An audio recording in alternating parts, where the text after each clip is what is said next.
right, I'm almost there. One more second. All right, let's do this. Oh, God, it's so...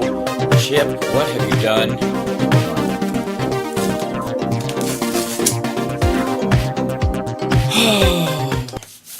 It never ends. The struggle is real. Hi, welcome. I'm Hal Sparks, and this is my OnlyFans. It's a genius idea I have where, like, hot rock and roll guys just use a lint roller on ourselves so you know that we've been petting our cats, you know, taking good care of them, giving them the love they deserve. And after all this political craziness is over and the world settles back into some level of normalcy, this is how I'm going to make a living. I know it. Look at that thing.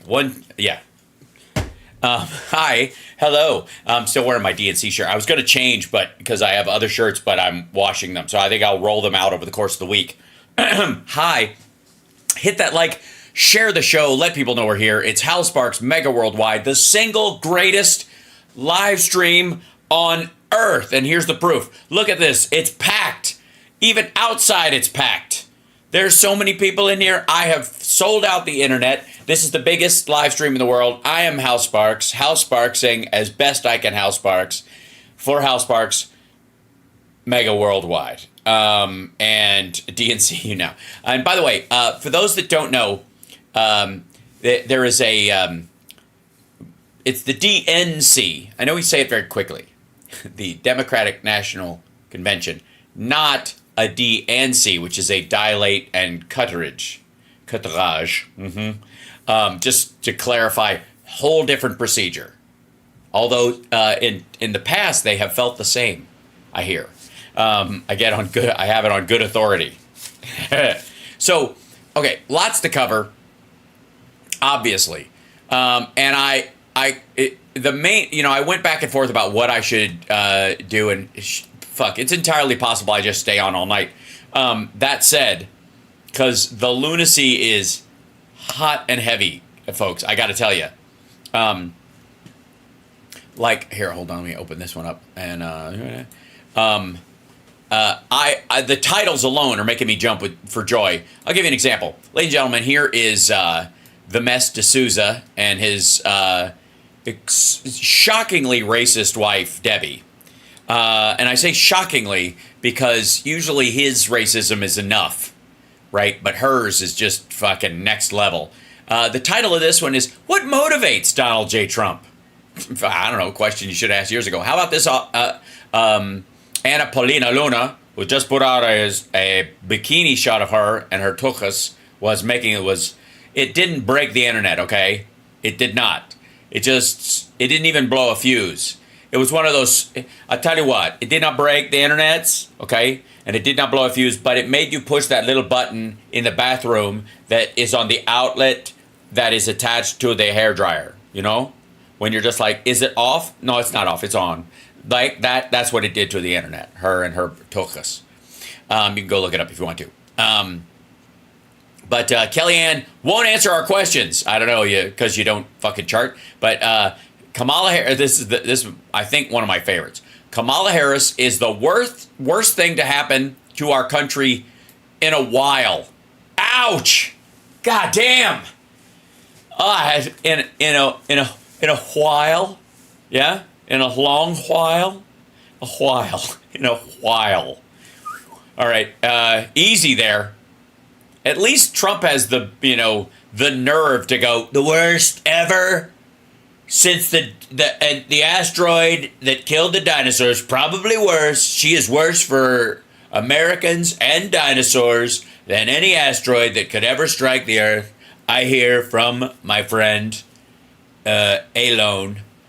You know his name is Noel backwards, but wrong. Anyways, it's the worst thing to happen to our country in a while. And then Judge Neapolitan, who was like a voice of reason for a while and then just went off his fucking rocker for a while, I guess is back to, they're putting him on Newsmax, so he's trying to appear semi-normal. I wish I could say that Trump won't see jail time. Judge Napolitano on Wake Up America. I gotta say, that's just lovely. Yeah, 10 billion years ago when the asteroid hit, I hear it's 20, maybe as high as 30 billion years. She's the worst. Yeah, it used to be semi-normal, you know? One of these, like, kind of logic adjacent maggots where you're like, all right, that, you know, they're at least trying to give the illusion of sensibility. Now, we could cover a bunch of stuff, and your guys are going to watch the DNC, so we'll talk about stuff that happens afterwards, and I'll hear, you know, we'll look at everybody's take. And there's big professional channels that are spending their time parsing every detail and who blew up the balloons, and I don't care. And they'll cover it. They'll do a great job. They're fabulous. But here at House Sparks Mega Worldwide, what brings us joy, ladies and gentlemen? What gives us the joie de vivre that on International French Day, which apparently it is? It's watching Donald Trump stuck doing shitty little campaign stops that it is clear he fucking hates. Let me tell you something. There have been things I've covered with this dickhead over the last couple of years where all signs were not good for him, did not help, were not beneficial to him, and he was dumb enough to think they were, and he was still happy to fucking be there. Right?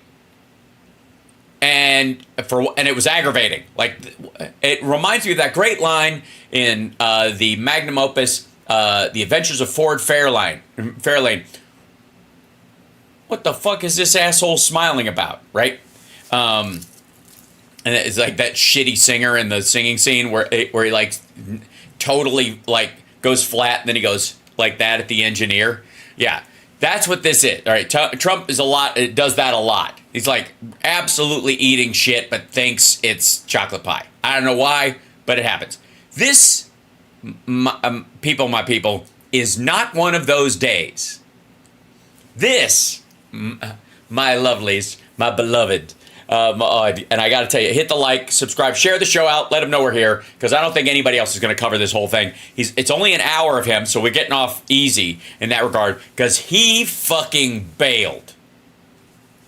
Now, the other piece of news with the Trump and Vance campaign was that Vance asked for Swiss cheese on his Philly cheesesteak, like an asshole.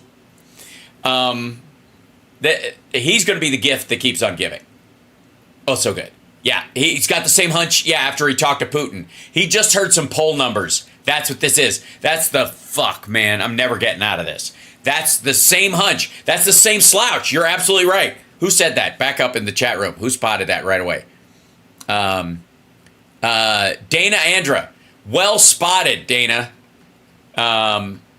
Absolutely. Like, he's got that I'm fucked fresh. He's got that freshly fisted gate. Yeah. Nice work at the Vic. I'm glad I got the 2024 to watch online. I watched the entire show at least 3 times. I hope to be at the live show in Portland. Portland will be fantastic if it's not on fire, Luis. I'm very excited to see you there, and I'm glad you enjoyed it. I can't tell you how happy I was to be on stage with Johnny Million again. It's just, I just had, come on. And, of course, fucking Mark Hamill was there. But that's, I didn't bother him for an autograph. I was going to, and then I decided against it because everybody was up his tuchus. Speaking of, freshly fisted, Mark has to deal with that all the time. He does it with such joy and aplomb, but bless his heart, right? So, yeah, there's 2 teleprompters there. He's got his teleprompters because he's going to, this is an, I forgot to tell you.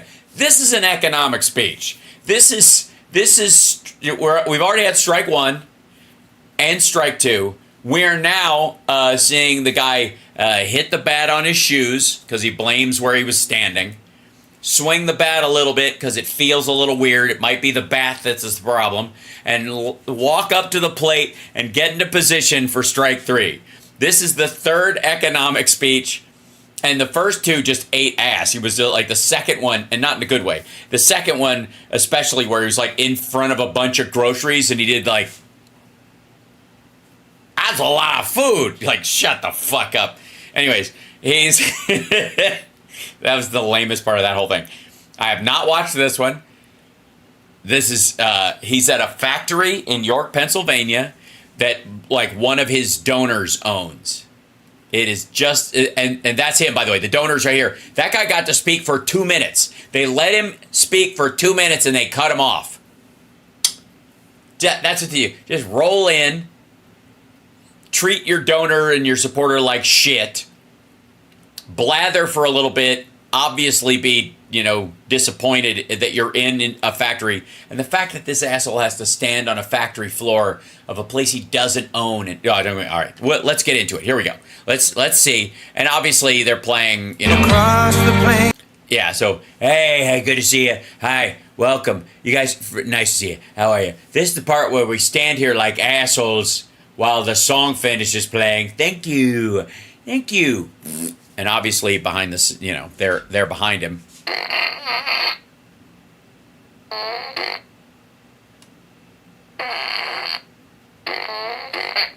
This is why they play music. If you take the music out, this is what you hear.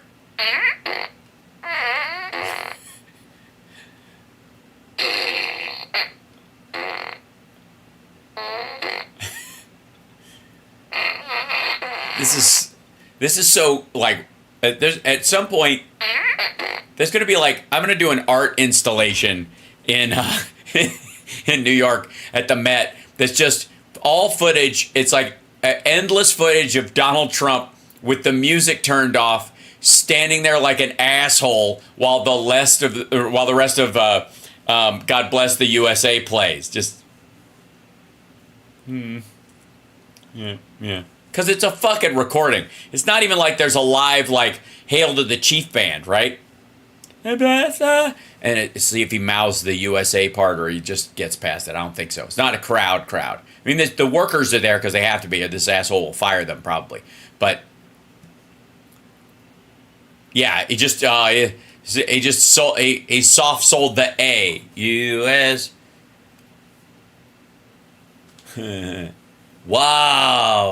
Wow, that's a wow. Right. Thank you very much. That's beautiful. This is quite a place. It's an honor to be here at Precision. This is good. So this has always been my dream, to be around grease monkeys and people that have dirt under their fingernails. Lord, rapture me right now. What do you mean you can't lift me? All right. Custom Components, a company that has helped to build and defend America for over 150 years. That's really an extraordinary achievement. I want to lasting that long, or? Thank you, President Gary Butler and the members of the wonderful Butler family. So it's from family-owned business guy to family-owned business guy. Nice job not having asshole sons who are gacked out on coke all the time. The Trump organization will not be lasting this long. Members of Congress, Scott Perry and G.T. Thompson, you're here someplace in this very big factory, wherever you may be. There you are. You're in this huge... Oh, there he is. It's a big place. You're only allowed to stand in, like, 8x16 area that we've got roped. You're in the roped off area so you don't get your hand caught in a turret lathe. Great people, great warriors, I will tell you. My trade representative, Ambassador Robert Lighthizer, who's fantastic at a thing called trade.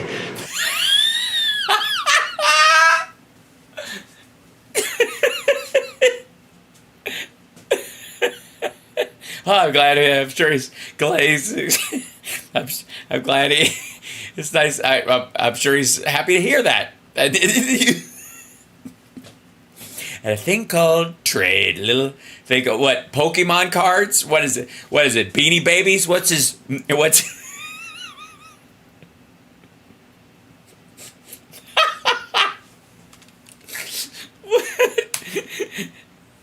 Ambassador Robert Lighthizer, who's fantastic at a thing called trade. Oh, God. This is going to be good. This is going to be one for the ages, kids. They fucking strap in.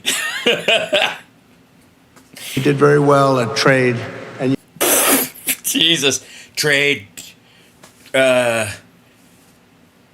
don't know what trade means. What do you do? What did you do? What do you do?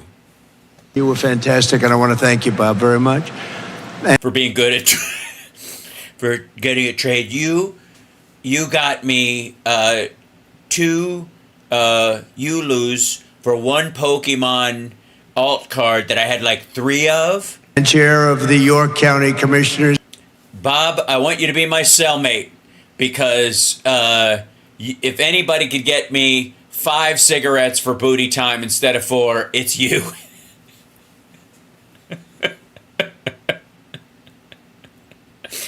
A little thing called trade. I'm sorry. This is I'm gonna drag this shit out. Here's Julie Wheeler. Thank you, Julie, very much. Thank you. And a very special congratulations to all of the people of York County today who are celebrating the 275th anniversary of York County's founding. That's pretty good, huh? Yeah, good for you.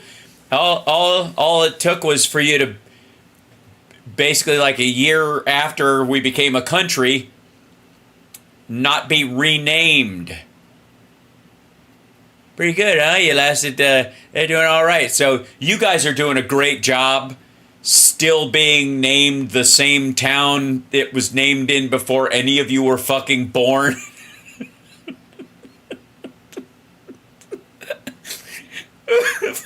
Congratulations, Indiana, on being Indiana still. I think, wow. Pennsylvania, still a Commonwealth, still don't know what it means. Good for you.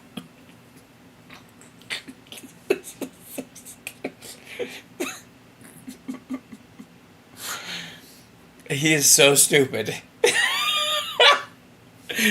By the way, tonight at the DNC, Hillary is speaking and Biden is speaking, and it's going to be lovely.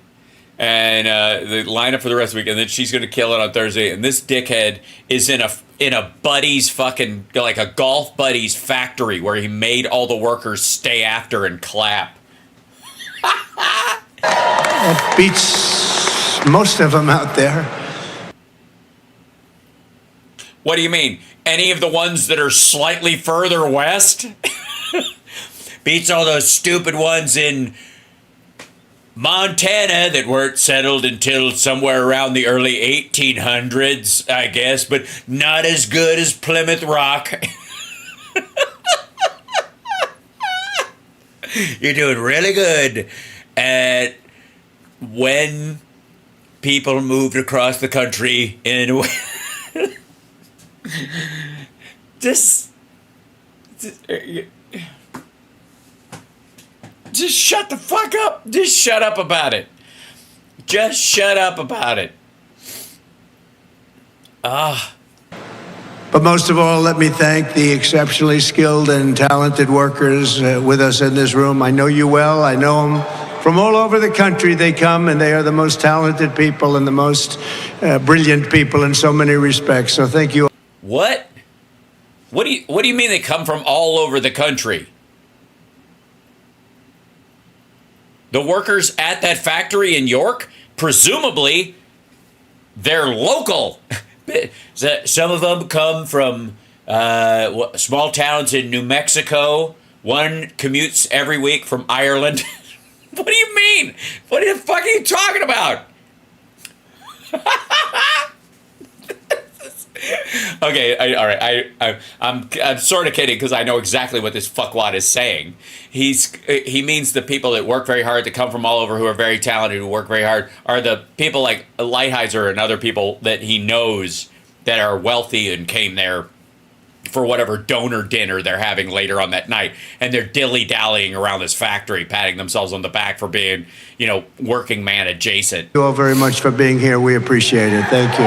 Well, it's a drive. It's about 8. I'm lucky I live about 8 blocks from the house. Kids' school's the other direction, so it's a bit of a bitch some days because if my wife can't take them in, I have to drive the kids to school and then turn around and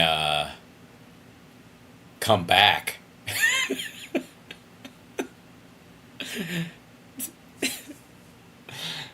Oh, okay. This is going to be a rough one. Look at that. Just the contempt in his eyes, like, and all the hardworking blue-collar people here. Ugh. For generations, the handiwork of precision custom components has strengthened the spine of America. Yes, they used to whittle tanks for Martha Washington. Your products have gone into the Hoover Dam and atomic energy plants, nuclear submarines, and they currently are doing a lot of work. I'm here today to... Yeah, they're really putting in the extra hours being tubes. Deliver a simple message. In deference to, obviously, his followers and the people around him. When I'm back in the White House, America's future will be built right here in Pennsylvania. There's that deep breath like, I don't know how you do that, but okay, here we go. And it will be built by American workers like you. It'll be all over the country we'll be building, but Pennsylvania is always a big factor. And we've had... That's why we're here, and I'd rather be somewhere else. Some of the other places where they build this shit are... It's not raining currently. So I could be giving a speech in closer to one of my... I don't have any golf courses in Pennsylvania is what I'm trying to say. Had great success, as you know, politically and otherwise in Pennsylvania. And we expect... You lost, Rock. You lost. Expect to have it again. We're doing very well here. Thank you very much. With your vote... We're doing very well. Thank you very much. Fuck you. A little defensive. A little defensive right off the top. We will unleash explosive economic growth and vast new prosperity for all of our citizens. We will put more money into your pockets and create millions and millions of new jobs. We're going to do it like nobody else has ever been able to do it. What do you mean? What, is he just going to be in prostitution? What do you mean? We're going to create jobs that have never been created before. We're going to, I mean, there's obviously there was an industrial revolution. Don't want to do that shit again. Obviously there was the tech growth and the venture capitalists in Silicon Valley. We got to do something. So we're going to create jobs like that have never been created before. Fire watcher, tree sniffer. We're going to get people who pull grass to make it grow faster. Jobs you've never heard of. You didn't even know they could be jobs. Plan will massively cut taxes, unlock American energy, slash regulations, big factor, crack down on trade cheaters and stop outsourcing, rebuild our industrial base. And the rest of this bullshit, that's why I'm speaking in a monotone, boring voice. I can't do this much longer. I think it might be an oxygen to the brain thing. I can't seem to get out of this particular vocal note. It seems to be stuck. I don't know if somebody could come up and like hit me on the back, or maybe thumb in the ass always works. Putin did that, but that would always raise the pitch. And bring back those beautiful words, made in the USA. Well, 2 words and 3 initials. In those beautiful words / initials. Made in the USA. You mean made in America, dum-dum. They just say made in America. That's because people can't chant America, so he wants them to chant USA. And we were doing that 4 years ago and starting Were ya? to do really well. You were doing so great. So great until you fucked up. Well, until you weren't. And then we had to stop for an unknown reason. Together we will reclaim our nation's destiny. The lady's like, is he joking or does he really not know? It's questionable. And, I've got bigger concerns because I'm downwind. Yeah. As the #1 manufacturing superpower in the world, we will do it. And China won't even be close. Nobody will be. We had that going at a level that nobody's seen before, and we're going to have No, we didn't. We absolutely did not. it going again even better. Well, it it almost couldn't have been worse. And this firm and this people standing behind me and in Yeah, this people, one of this people's standing behind me. front of me will be a big factor. Every policy in Kamala Harris's radical liberal playbook. You know, sometimes the teleprompter, you know, you start reading near the bottom instead of focusing on the center words, and then you get it, you know, and they have a hard time getting, back to the, you know, then you read off and then you tip over and smash your head on the podium. Kamala Harris's radical liberal playbook sends jobs and wealth to other countries. The jobs go to other countries, and the wealth goes to other countries. We're literally, like, not only we're the richest country in the world now, and we have been, and we will continue to be, but China is having its worst year since Mao ran shit. Every policy in the Trump agenda is designed to bring the jobs and wealth back home to America, where it belongs and where it's going to stay. Kamala puts America last. I put America first. Pause. Wait. This firm? I think he said this firm, but I mean, was this? Hold on. Go to other countries, and the wealth will be. We had that going at a level that nobody do. Sourcing, rebuild our industrial base, and create millions and millions of new jobs. We're going to do it like nobody else has ever been able to do it. Our plan will massively cut taxes, unlock American energy, slash regulations, big factor, crack down on trade cheaters, and stop outsourcing, rebuild our industrial base, and bring back those beautiful words, made in the USA. And we were doing that 4 years ago and starting to do really well. And then we had to stop for see if he said sperm, an unknown reason. Together we will reclaim our nation's destiny as the #1 manufacturing superpower in the world. We will do it.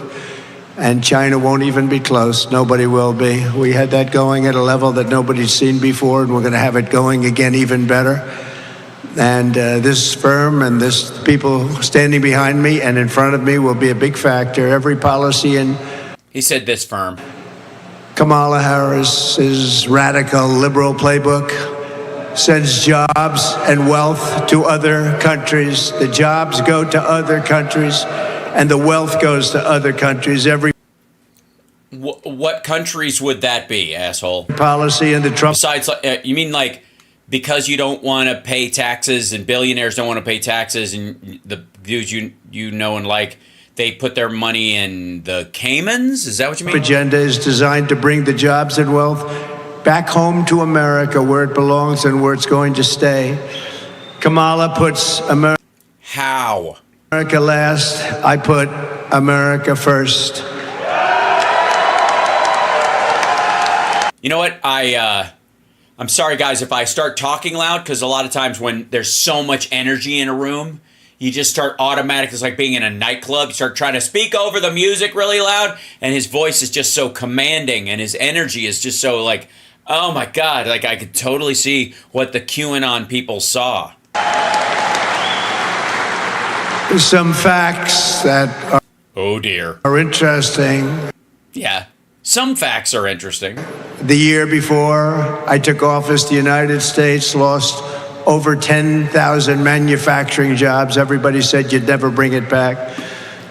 But under my leadership, You didn't. we created more than 500,000 manufacturing jobs in less than 3 years. After decades of wage stagnation and income surged, we had a surge like nobody's ever seen before. Yeah, we've surged like nobody's ever surged when you're surging. If you surge, right? Hello, my name is Serge, and how can I help you? But it surged for everybody during the Trump administration. Yeah, it was a super surge. It was like a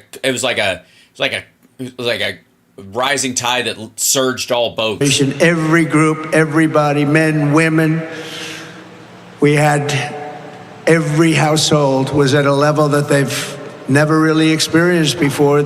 Yeah, it never happened in every family. You should say, I don't know if has he thought about like trademarking the phrase?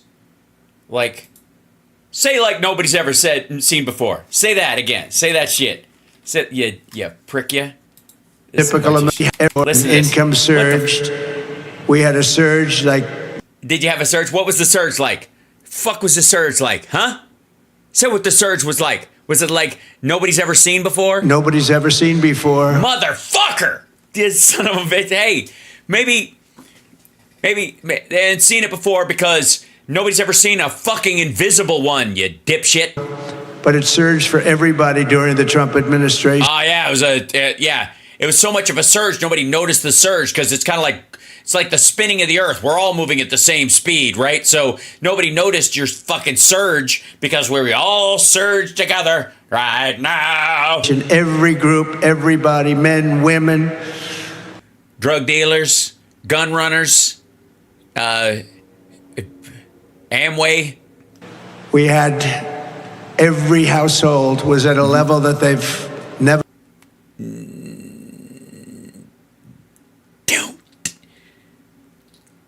Do it.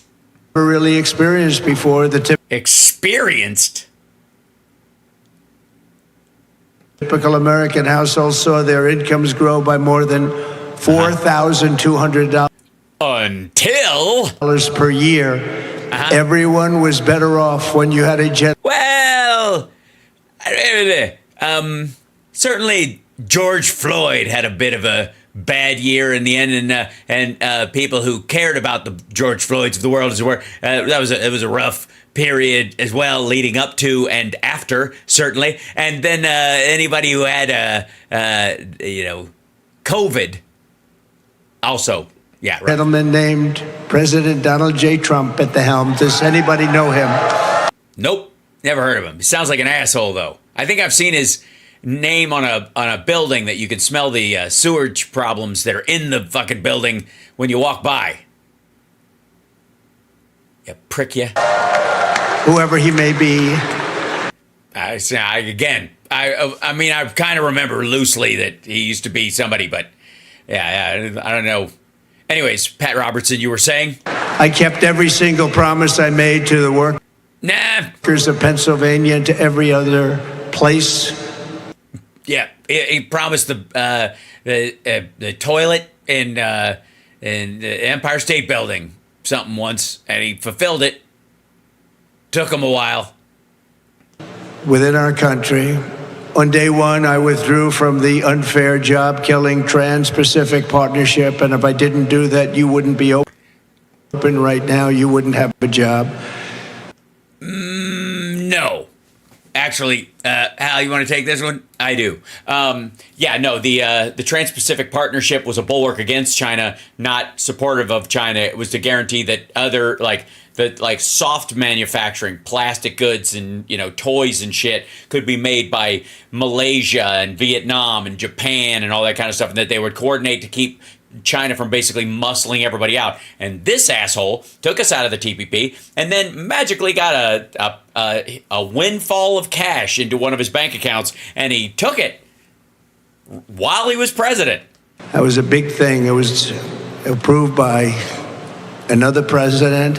It would have destroyed our manufacturing in this country still.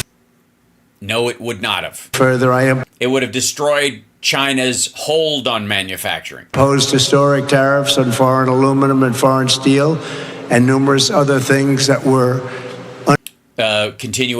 numerous other things that were continuations of what Obama had done. Unfair to our country and unfair to our workers. I ended the total disaster known as NAFTA, the worst trade deal ever made by this country.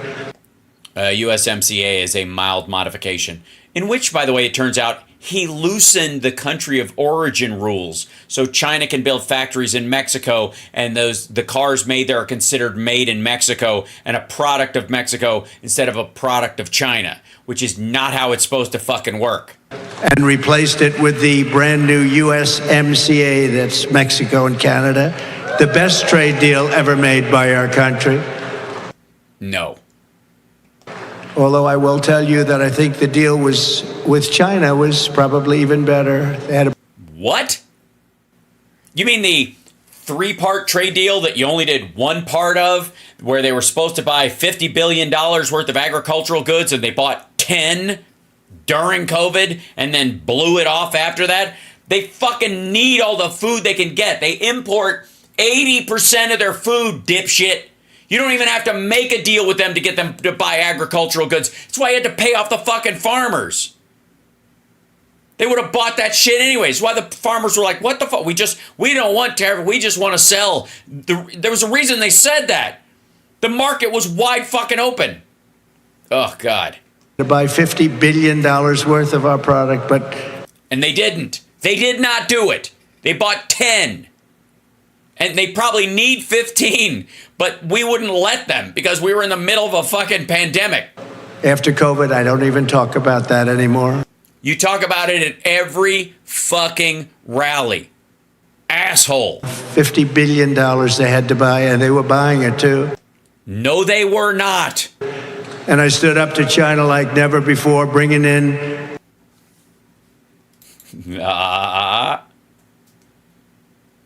Check yourself. I'm serious. Hundreds of billions of dollars when no other president had gotten literally 10 cents. Okay, for those of you that are just joining us, welcome to Hal Sparks Mega Worldwide. You might not be familiar with my show. And one of the things, if I may, that I would like to point out to you is like the issue with Donald Trump thinking that the reason he says people are coming from asylums, from insane asylums, the reason he says that is because he heard that people come here seeking asylum and he doesn't know the fucking difference. The other thing is that he does not understand that there is a Chinese company called Tencent, and his own trade people were talking about how Tencent is 51% owned by the Chinese government, and you can't, and the idea was that they have Weibo, which is like WeChat effectively. They own, they're a huge part of the Chinese economy, and the U.S. was trying to regulate aspects of it. That's all. And no president had done it. You want to know why? Because it didn't get big enough to matter until like halfway through Obama's second term, and we had bigger fucking fish to fry. It just landed in his lap, and everybody's like, nobody's even being able to get anything out of Tencent. And he's like, nobody's ever been able to get 10 cents. And you're like, you dumb motherfucker. And so he has been saying no other president has even gotten 10 cents. What he means is, and what Bob Lighthizer, the guy who's standing right here, it's probably the guy who told him about the company Tencent. Fucking Tencent.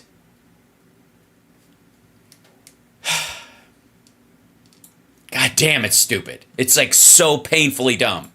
From China. I brought in hundreds of billions of dollars from China. Never happened before. Nobody else. Okay. First of all, it's not even necessary. It was a weird fight that he played to try and get this other deal so that he could claim that he had created a unilateral trade deal between the U.S. and China was what he was trying to do. And so we didn't have one. And so effectively the trade deal he worked out with them was meant to be a unilateral. This is so fucked up. Okay, the deal that Trump struck after he broomed TPP, which was the Trans-Pacific Partnership, it was all the countries around that, right? All the countries around, all the way from South Korea through Japan, all the way down Taiwan, Vietnam, Malaysia, Indonesia, Cambodia, all those countries, right? They could get together and they would get a special benefit of being in trade with us. And they could, if they built stuff and made stuff there, they'd get a break on their taxes coming into the country, right? And China wouldn't get. And so it would help them build up their manufacturing base, right? And cut against China's hegemony in the region. That's what it was for. It was a good idea. It should have been done. But everybody's scared of trade deals because of what people say about NAFTA. That said, the unilateral, what he did was he broomed that deal with everybody else but China and made a unilateral deal to kiss China's ass. That's what that deal was. else. It was even worse than just trying to like throw tariffs back and forth in his trade war. He eliminated our trade relationship as best he could with all the other countries in the region, and unilaterally he made a deal with China to suck up with them because he wanted Trump Tower Beijing. Literally got 10 cents.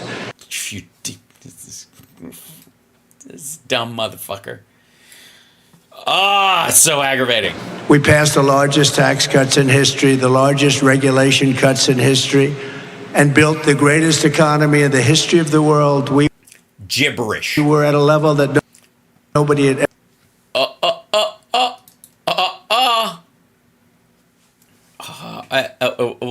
We're at a what? ever seen before. Oh, you. Oh, I tell her she's doing it just to fuck with me now. I almost like it. And now we're going to do it again, but we're going to do it even bigger, better, stronger, and smarter Than everybody has ever seen before. When I left office, I handed Kamala and crooked Joe Biden a surging economy with no inflation. You had no inflation. You had everything. We had no nothing. We had no economy, you dumb motherfucker. Everything was good. What? Sorry. January of 2021, everything was good? Everything was good. January 2021, everything was good. This motherfucker. Great wages, no inflation. Now, dying people like hand over fucking fist. now you have inflation at levels that I don't. Whoa. Look, I'm giving you one more chance. Find another turn of phrase. don't believe anyone's ever seen before. That's fucking damn it! Shit. Sorry, but fucking sprinkles fell off. I was just so. Oh, good. Oh, say like nobody's ever seen before again, motherfucker. Say it again. Say it again. This fuck. No. The 30-year mortgage rate was 2.6%, but it was actually closer to 1.9. It was at 2.1. 2.1 is closer to 1.9 than 3. What are you talking about? If you look at it the way that most people look at it. What? No. The way I look at the number 2.1 is I see 2.1. You crazy fuck. Sometimes people look at a 7, and if there's a little like kind of cursive aspect to it, they're like, is that an upside down 2? Maybe it's a Z. And gasoline had reached and was basically at levels of $1.87 a gallon, but we had months and moments where it was even less than that. Wouldn't that be nice? No, it would not be nice. You know why?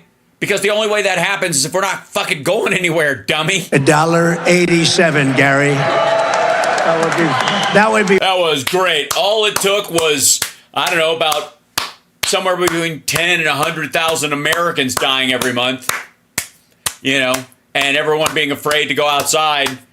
It really, I mean, it's amazing. Like, once you take commuters out of the mix, goddamn, it's almost like it becomes a boutique fuel nobody gives a shit about. Be very nice. The family likes it more than Gary. Gary's been around too long. The family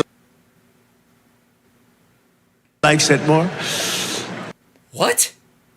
Fuck are you talking about? Our economic future had never looked brighter when Kamala and Biden came in.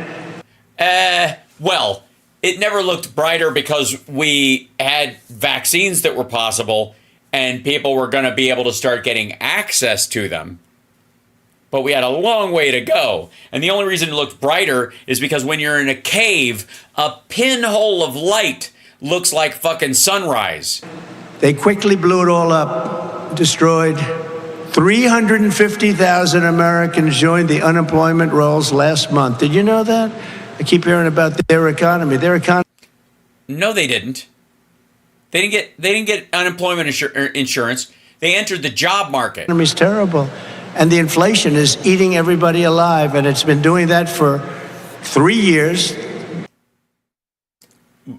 Well, if it's been doing it for 3 years, then it started before they had any policy impact. So it's your fault. Inflation, or almost no inflation, it kept going during the early part of this administration, this current administration, but it ended very quickly, and then it went to levels. Oh, you mean when the economy went back online, people got vaccinated and could start going out again? And so quickly, it went so fast. How fast did it go? And it was a shame, and it was all blown up and destroyed, and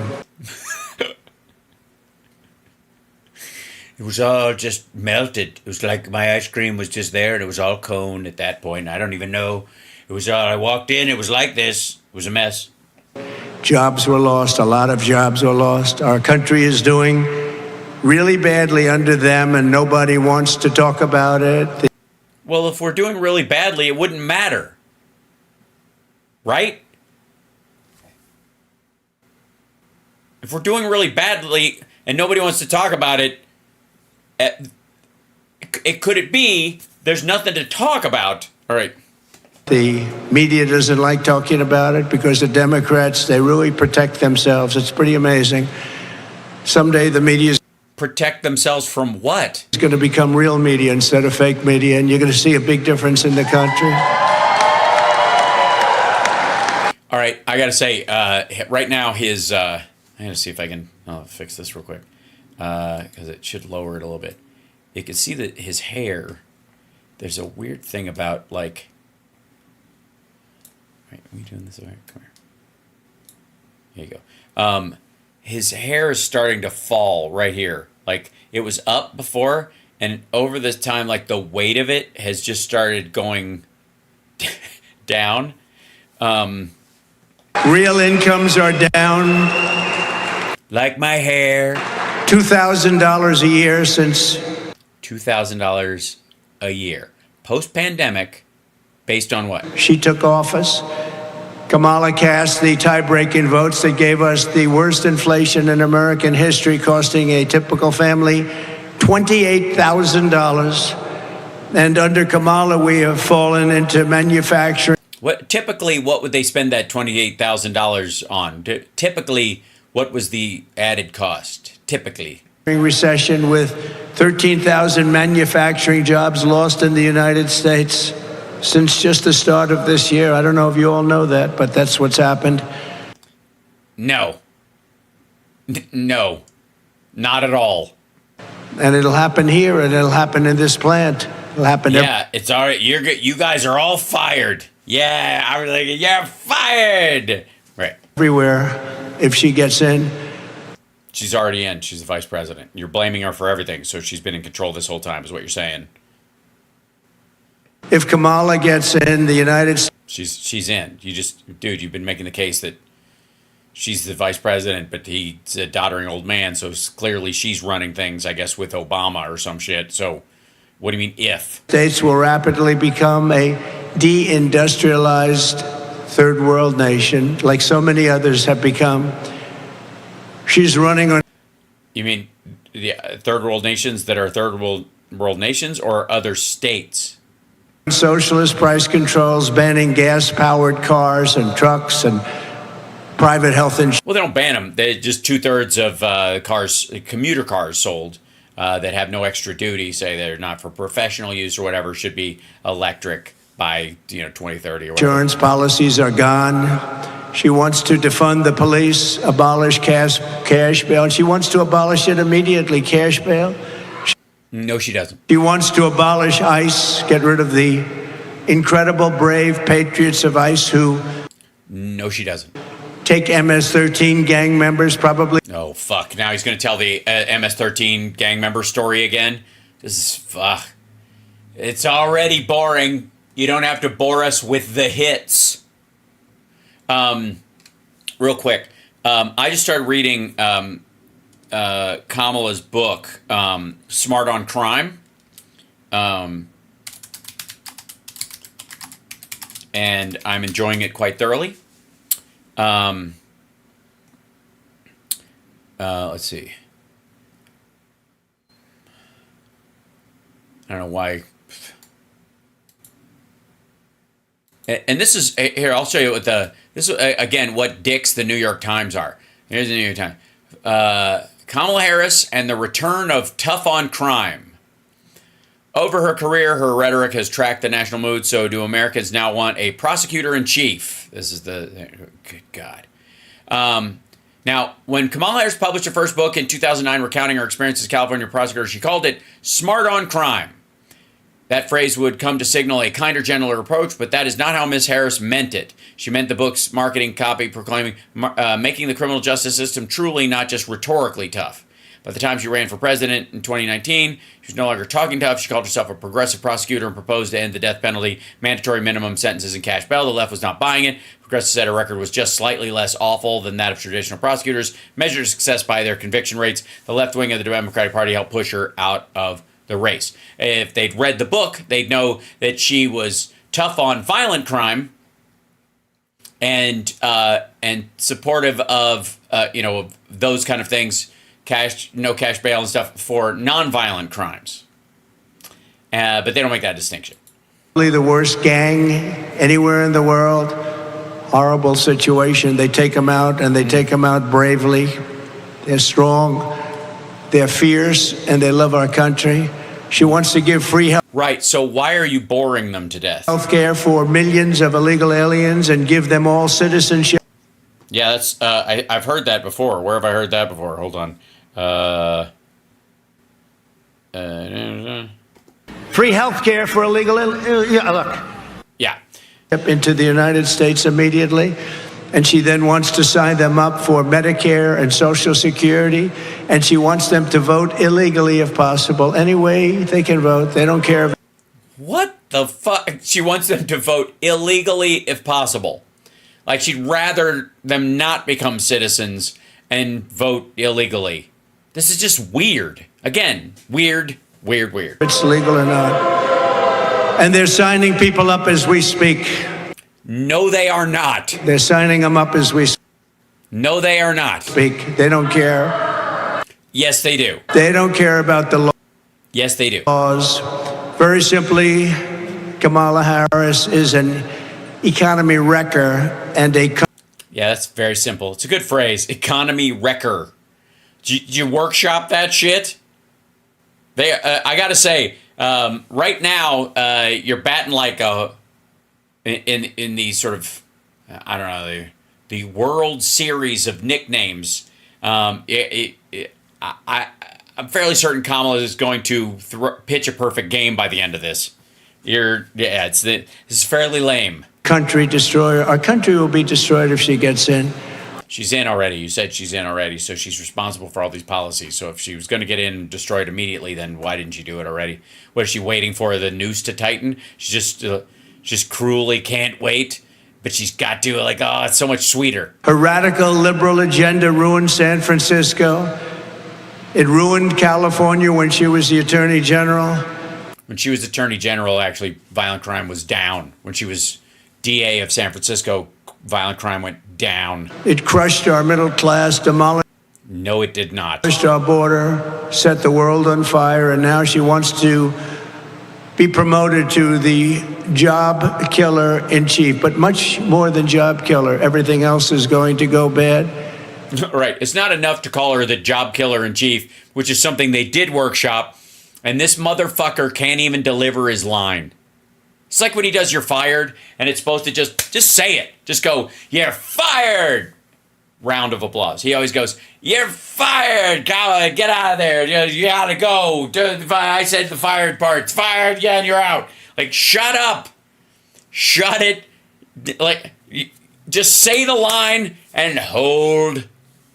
I don't want to give the fucker advice, but it's the same problem here. Just like he can't even take. They worked on that. You could tell. Job killer in chief. Like that. Just call her the job killer in chief. We're gonna attack her on the economy. Call her job killer. That's lock into that. This is your economic speech. Shut the fuck up. Say it and then shut the fuck up. None of it's working. You guys, I don't trust you guys. They look at them. They didn't clap with us second after I said it. This is just dumb. She's the job killer. What does it say right here? The job killer in chief, and that's what she's gonna be, folks. That's what she's probably worse than anybody else. They're like, and people are like ready to clap, and they're like, he's not done. He's not. Fuck. He can't. No. She set the standard. I'm sorry, Chris. I'm sorry. I can't not give him advice, but I have to point out that this is anyway. He's not gonna change. Chris, if I was worried, honest to God, if I was worried that he might actually take my advice or my advice would get back to him and people go, oh, that's a good strategy. We should adopt that because that's happened before in other political quarters. You're welcome. But he's not going to change. He can't fucking do it. He still can't fucking do it. I guarantee that on The Apprentice, he did the same shit and they edited it out. He went, you're fired, Gary Busey. You fucking weirdo, blah, blah, blah, blah. And they just took, you're fired, Gary Busey. And they cut to a shot of Gary going, huh? What happened? I wasn't even sure I was still on the show. Huh? And then they play soft music for a minute and then they get some like footage of Trump staring straight ahead and then they edit it in later. Standard in California, think of this. If you think of it. This is the world's worst hypnotist. Steal $950 or less, they're going to leave you alone.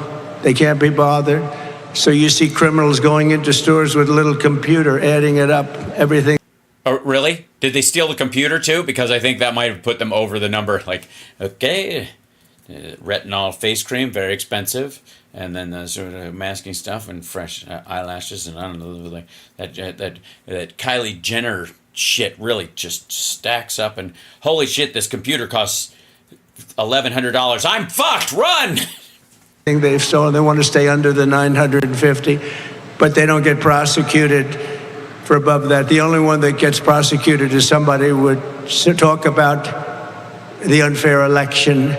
They get prosecuted. Nobody has been prosecuted in California or anywhere else just for talking about something.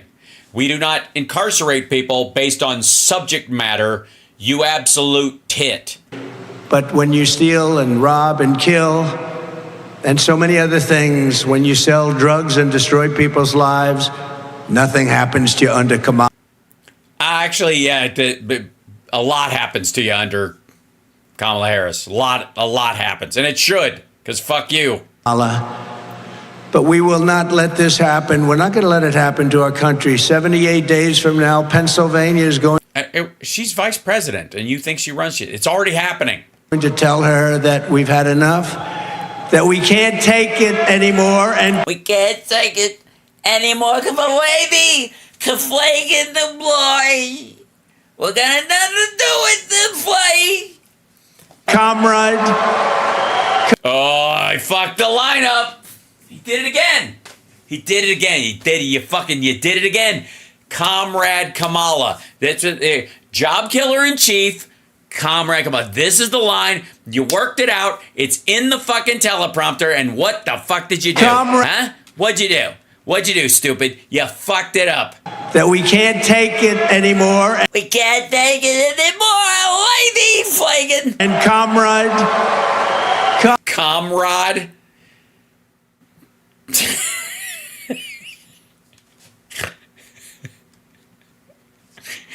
He's trying to recover. You can see he's like, God damn it. You gotta back up and do it again. That we can't take it anymore. And comrade Kamala Harris, you're fired. Get out. You're not doing the job. Get out. See, he couldn't do it. Motherfucker, what'd I just say? What the fuck what'd I just say? He can't do it. He can't do it. He fucking can't do it. He can't just go, job killer in chief, Comrade Kamala, you're fired.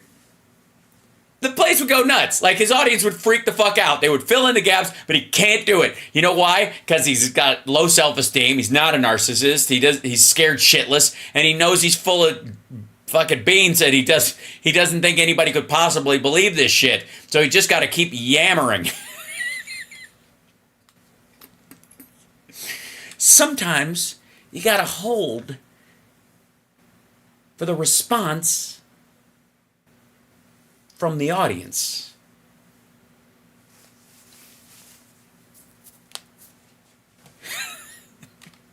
Watch this again. Like, this is your fucking line, dude. You worked on this. And look how, like, weird he is, because you can tell he hates it. He's like, I didn't come up with these lines. Or I don't believe I did, because he also takes credit for shit he didn't come up with either. Like MAGA, and like that was Reagan's speech in 1980, and America First, which was on these fucking Nazi coins back in the fucking 30s. But he's like, I don't want to say it. Like, he gets this, like, good lady. We can't take it. We can't take it, lady. A flag in the floor. I can't do it, don't. A boy in the hay. Can't come, Reagan. Anymore. And comrade Kamala Harris, you're fired. Get out. You're not doing the job. Get out. You're fired. You're fired. Yeah, that's even worse. Oh God, that's ass. It didn't even. Not only did he not say the line, like, and cut it off and do all the notes that I have, but he even does like a lame version of it at the end. Like, he just, yeah, fired. I don't even like it. I don't know what it is. You're fired. Well, you're fired. And I mean it this time. Lady! Biden and Harris have been impoverishing our country. Impoverishing was a rough word for him to read. That took 3 days off his life. Jesus, watch this. Watch him try to read impoverishing. Have been impoverishing our country. They have been getting rich, very rich at your expense now. It just came out, just was reported today by a great young reporter, Brooke Singman at Fox, according to a 292-page report from the House Oversight, Judiciary, and Ways and Means Committees in Congress. Just got. Oh, so the information is in the Ways and Means Committee report, which is, again, Jim Jordan and all these assholes. That information is in there. But according to this reporter who, read it for you? A little while ago, just before I got here, I said, no, I want to talk about it just briefly. It's so... Just add it in there. Put a little note in there so that in my teleprompter, so I don't forget. Sad, because he's going to be making a speech tonight, and they don't call him Crooked Joe for no reason. They said President Biden engaged in impeachable conduct and said he abused his office and defrauded the United States of America to enrich his family. Republicans revealed. And I was like, that's my fucking job. That since 2014, the Biden family and its associates received more than $27 million from foreign individuals and entities. They also found that while Biden was serving as... Okay, real quick. Mr. How much did Jared get again? Dude, you got $15 million in one payment. You got 17, but he took $15 million out in cash while you were president. And this isn't like whatever the fuck Don and Eric have been up to. Vice President, the Biden family got more than $8 million in loans. $8 million in loans? From Democrat benefactors. So? And by the way, all of that, insofar as I know, is the dude who helped Hunter pay off his tax burden. They said that those loans have never been repaid. They're not finished being repaid, you mean? What's the maturity arc on them? How long? By the way, you had $240 million forgiven in your loan for the Chicago Trump Tower Why would they do that? 240 million. Who would just forgive $240 million? Just, nah, yeah, you know what? Fuck it. Those are the best kind of loans, aren't they? Your kids would know. You do it all the time. You loan Don and Eric and Ivanka that kind of, I don't know about Tiffany, probably not. But you loan them that money all the time and then they don't pay you back. So you can write off the loan and the fact that you haven't been paid back. And then they can actually take, they don't have to pay on their salary because they have liabilities that are greater than how much they're paid by the company. See how that works? This report says in part that Vice President Biden actively participated in this conspiracy by, among other things, attending dinners with his family, foreign business partners, and speaking to them by phone, often being placed on speakerphone by... Oh, motherfucker. This is just the Jamie Comer bullshit we heard about. No one cares. We've already covered this. Also, I got news for you, fuckwad. He's leaving the race. He's not running. And on his way out the door, thanks to you, everything he does is legal. He can fucking pardon himself. And then when she's in there, they're going to pass a law that presidents can't do that. And he'll be the only person who's ever had the power to do it. Eat shit. I hope some of it's true. It isn't. But I hope some of it's true just so you helped him get out of it. Hunter Biden. Republicans are calling out a 2014 dinner that Hunter Biden and his family attended with a Russian oligarch, and they said... For the World Food Program.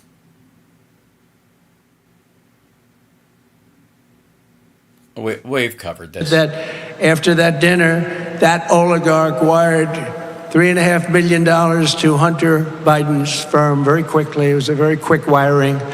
Was it? Is that how you know it's bad? That it was a quick wiring? How quick? Super quick. It was the quickest wire. I'm still waiting for a couple of them from Vlad. He worked very hard for the money. Several witnesses testified that Hunter Biden invoked his father in business dealings with Romanian, Chinese, Kazakhstani, and Ukrainian companies. What, dude, we've already covered all this. Boring. In addition to other companies and people. Yeah, obviously. You know, especially the only one that they have a money trail on, which is the AmeriCorps company, which is an American company, oddly enough. Resulting in millions and millions of dollars flowing into the Biden family. As everybody knows, $3.5 million was sent from the mayor of Moscow, the mayor of Moscow's wife. Remember, I brought that up in the debate I had. Right, and it was money sent to Devon Archer. It was not sent to them. And it was her money for Devon Archer to invest on her behalf. And he got 10% of any profit made. I said, why did this happen? And people went, well, in the real financial world, some people will use financial advisors and stuff, and they don't just hide money everywhere and pretend, you know, and sign every LLC form in front of them, hoping that if it goes, they'll make money, and if it doesn't, they'll use it as a write-off to manipulate the taxes. That's so stupid. The anchor wouldn't let me ask that question. They thought it was inappropriate, but then it blew up. $3.5 million was sent by the mayor of Moscow's wife. No, it wasn't. This is just dumb. Lighthizer knows this, by the way. Bob Lighthizer is standing right there. He knows this is bullshit. He knows this is not true. That's the guy. You can barely see him over here on the edge. This guy right here. To the family. Wasn't sent to the family. It was sent to Devon Archer, who is not family. Also calling out Biden for his handling of classified documents. They said during his tenure as vice president, Joe Biden removed highly sensitive classified documents from the White House despite... Highly sensitive classified documents? What were their classifications? They weren't top secret. They weren't above top secret like the stuff that you had. They weren't human documents. Having no authority to do so. No, he had the same authority as the president. You know, and it's a new group of people there. So, hi, let me know if you're relatively new to the show. But let's see. Executive order on classified docs. Yeah, here you go. Just so you know, where is it? This is very control minus my. Just so you know, Executive Order 13526 was the executive order that Obama signed. That, curiously enough, if you look down here in classifications level, and the authority to classify information originally made by may be exercised only by the president and the vice president, agency heads and officials designated by the president, and the United States government officials delegated this authority pursuant to paragraph C of this section, meaning that if you're the Secretary of State, you can classify and declassify documents in the State Department. And Biden officially, in all of these things, made the classification rules for the president and the vice president exactly the fucking same. He has every right to do it. He has every right to classify and declassify documents. He has every right to look at and transport classified documents for his functional use while he's vice president. Period. There you go. Just for the record. And remember, That's Executive Order 13526. You're welcome. Kamala, she knew everything, and the senators knew what was going on. And by the way, I had my own classified documents case, and I was totally exonerated. No, what are you wooing about? No, you weren't. Your own judge just said that it was a disagreement about the existence of special counsels. It's going to fail. Totally. What do you mean totally? You weren't found innocent. It wasn't on the merits, asshole. This is so weird. Like, nobody, honestly, nobody fucking believes that. Nobody up there standing next to him believes that. Like, this dude and his daughter and Lighthizer, they're like, that's fucking bullshit. It was a case brought by Joe Biden and Kamala. She was involved. Was she? I don't know how. They did that in order to interfere with the election, and it still goes on, different cases, but that was, according to most, the big one. Yeah, it's still going to be the big one, dum-dum. And we were totally exonerated. The case No, you weren't. was won a month ago. Very little coverage. It was not one. Your judge recused herself in the dumbest way possible. Of the case being won, I must say. I think that a lot of the media didn't even talk about it. There's no way someone could have stolen that much money without Democrat senators knowing what was going on. He wined and dined them at Joe's houses. They saw his boats. They saw the way he lived. They saw his beautiful mansions. I would have made billions of dollars in this job if I wanted to play that game the way they played it, but instead I took the job very serious. Okay, bullshit. You golfed the whole time, and you spent the equivalent of 400 years of presidential salary golfing, because you could bring everybody to your property, and they had to charge the Secret Service more than you charge people to as renters. Seriously, and very importantly, and you can see from the recently announced financial reports, I don't that you're a broke motherfucker. Need the money, and I'm proud to announce that doing and being president, I lost billions of dollars, and I knew that would happen. Oh yeah, but those are just the imaginary brand billions, where you told everybody you were worth $9 billion, because if you think about it, the value of the name has got to have at least $6 billion worth of value that never goes away and only goes up. And yeah, Biden's got a lake house and a regular house. The older house that they had was a mansion, but he bought it when it was decrepit, fixed it up, and sold it at a profit, like normal people do. Maybe not quite as much as that, but I'm satisfied with that, because we want to make America great again. That's much more important. We have to make America great again. And by America great again, I mean a time in America where I was getting away with crimes and no one was paying any attention. That's when America was truly great. I gotta say, this dude's clapping has slowed to a fucking drag.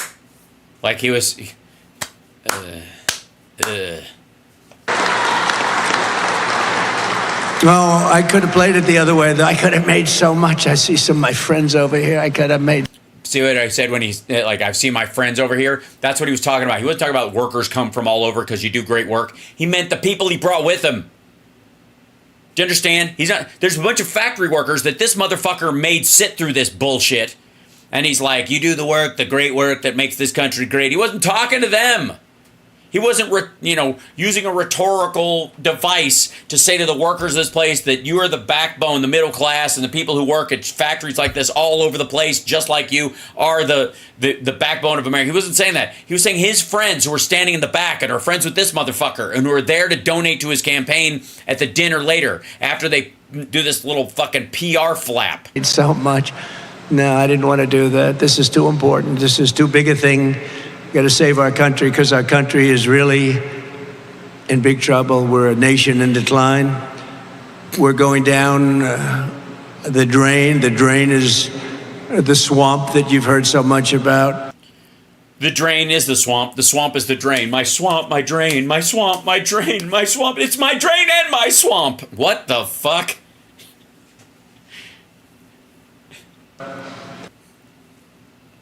Honest to God. They get rich, and in Washington, some of these. Sorry, who? The swamp people or the drain people? I always get them mixed up. Swamp people. Sorry, clearly, swamp people. Politicians, what they're doing to our country is disgraceful. But he's one of the leaders of the pack. You have others. The number one step we will take to launch a great American manufacturing renaissance will be to. Renaissance. Oh, he doesn't want to say Renaissance. You can see his shoulder going. End Kamala Harris's war on American energy. It's a war. And you do know that inflation was caused by her cutback on energy. And then what they did.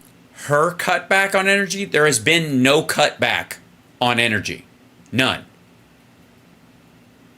We are producing more oil and gas than we ever have. And the only limitation in the beginning was after COVID, getting people back to work in refineries and in oil fields was on a lag because of the fucking pandemic. Is they, in a panic move, shortly thereafter, when the numbers for gasoline, oil, and electricity and everything else that comes from energy and out of energy, when they started going through. Yeah, electricity comes from energy. I've heard that. Through the roof, they immediately went back to the Trump plan. But what they didn't go back to is my plan would have been doubled, tripled, and even quadrupled from the numbers I had 4 years ago. They didn't do. How? What do you mean? How are you going to? How do you make oil companies quadruple their drilling and their processing? How do you make them do that? How do you make them lower the value of their only product? Keep doing that until it's worth almost nothing. That's your business model. And how does the fucking government do that? Oh, regulations, the most draconian regulations ever, or subsidies. You subsidize the oil companies to produce more at a lower price. So you spread the cost of fuel used by a few out onto everybody. Interesting. I'm sorry, what were you saying about communism? Do that. They brought it back to a similar, because they were getting just it was a similar. Absolutely destroyed by the numbers it was going up. And you can bet that if we don't win, she takes over, your energy numbers will be triple and quadruple. Why? Why would they do that? What's the purpose?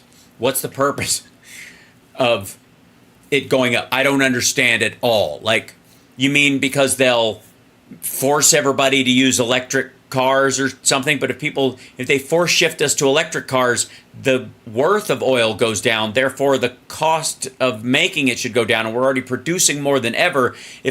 Right now in the United States, we produce 13.4 million barrels a day. We use about 20. If we took commuter cars out of that factor, we would be the biggest oil producer in the world, and we would be using less of it. Oh God. And you won't be. Why do I even argue this? Like there's a real conversation happening here. Producing a drop of oil. They ended the largest oil reserve anywhere in the world, probably as large as Saudi Arabia. Oh, Anwar, they ended it? Saudi Arabia has this massive amount of oil. It's called Anwar in Alaska. They ended it on close to day one. Close to day one. Yeah, it was like about a week. They ended it. Because it hadn't started. Ronald Reagan couldn't get it. No other president got it. I got it. You didn't get it. You tried it, and then you got kicked out of office partly because of that, asshole.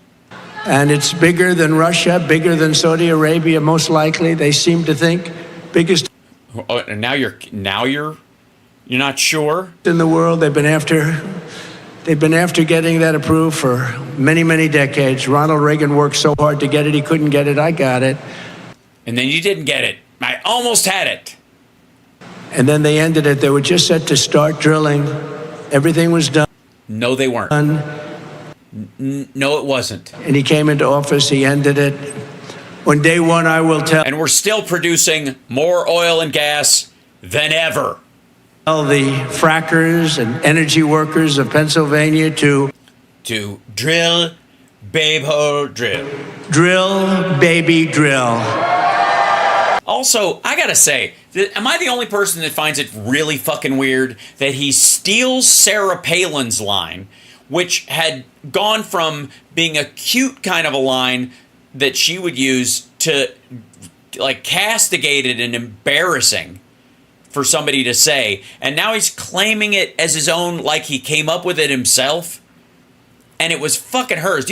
You're gonna take, I mean, he takes all of her other ideas. Maybe his entire presidency is actually, you know how they always say that, Hillary was going to be, the third term of Obama, or even that Biden is. You think Trump is the presidency that if McCain Palin had gotten in and McCain had passed away then and she was president, it would have been Donald Trump in a dress, basically.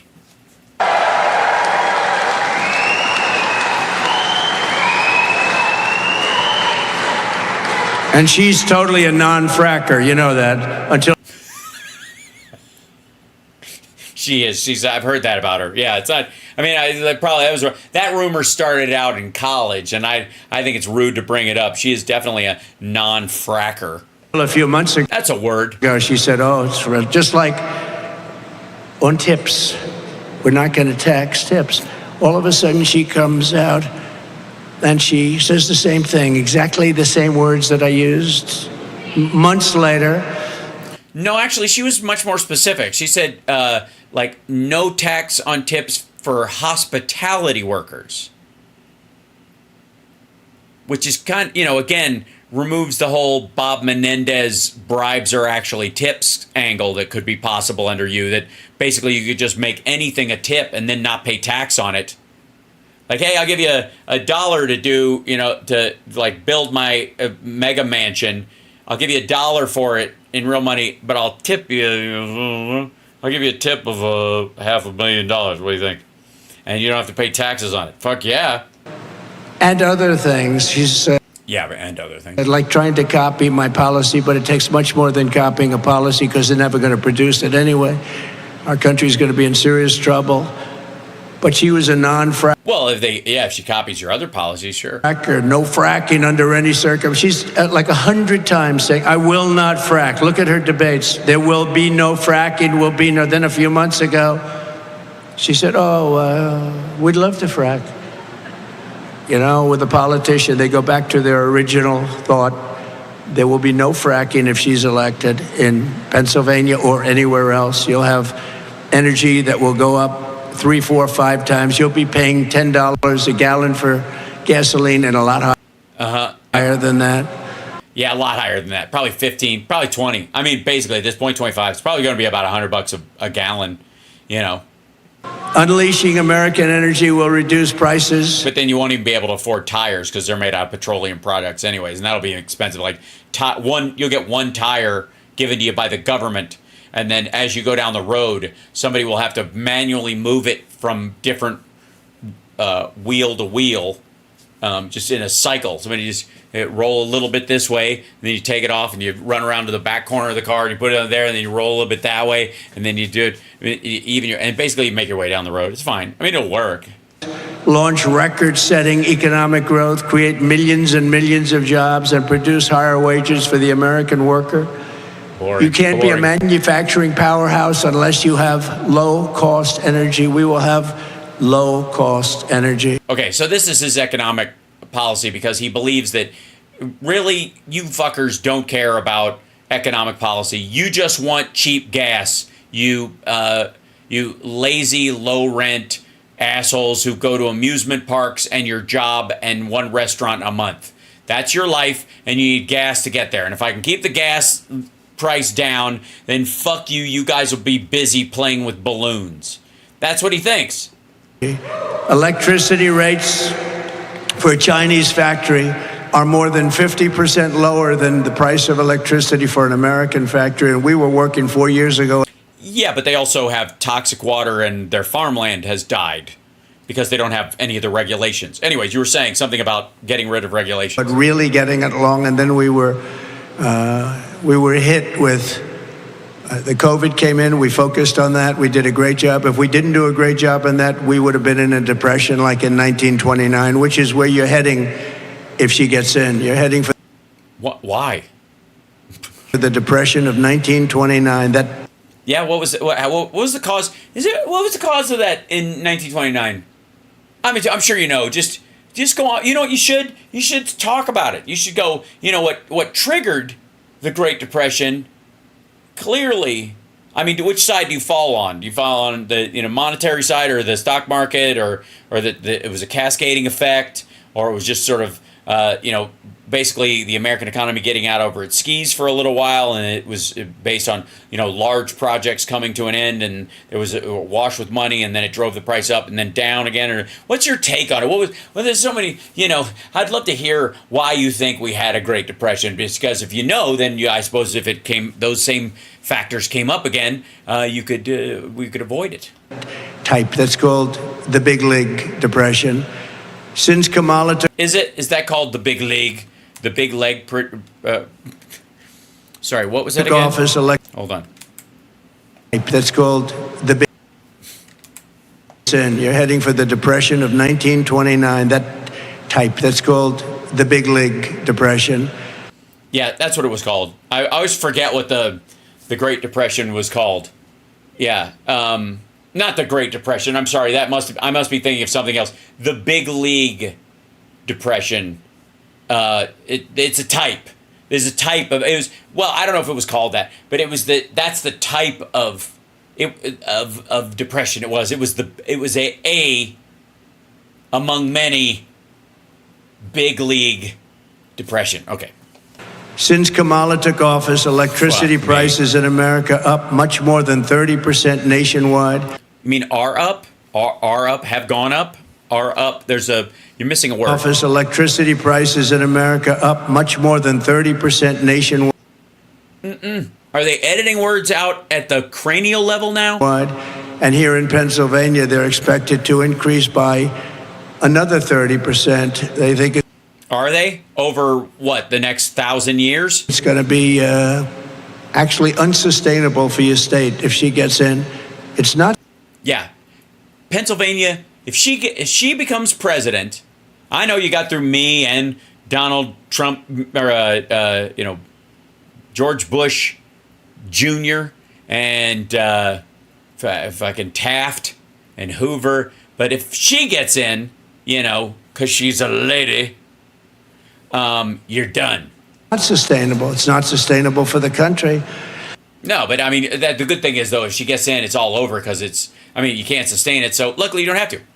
That's why I've declared that a top priority for my administration will be to cut the cost of energy in half within the first 12 months of taking office.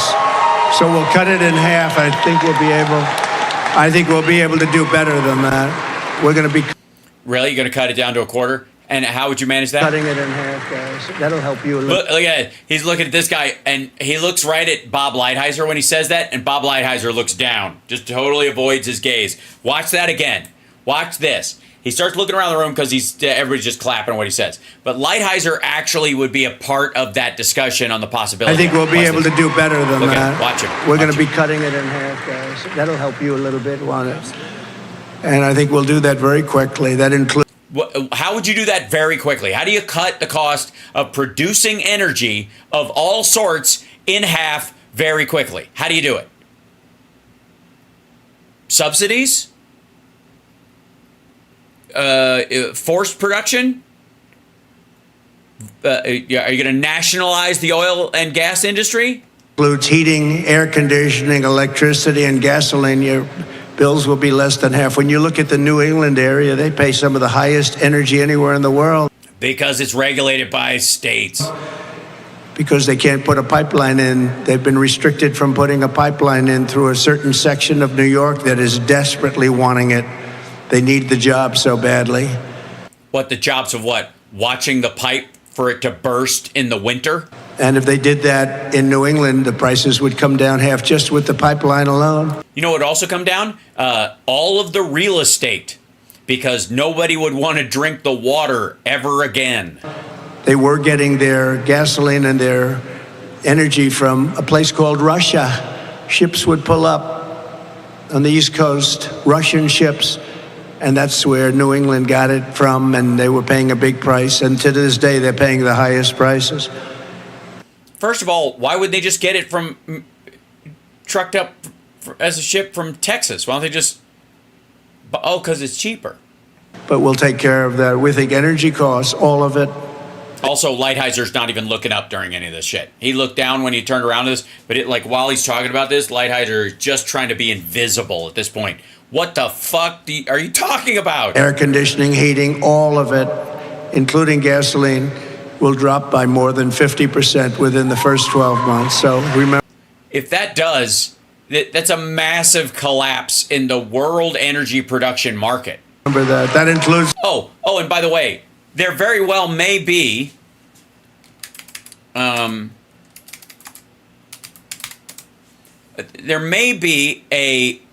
reason, why Trump believes that. Let's see. Here's one, and here's another one.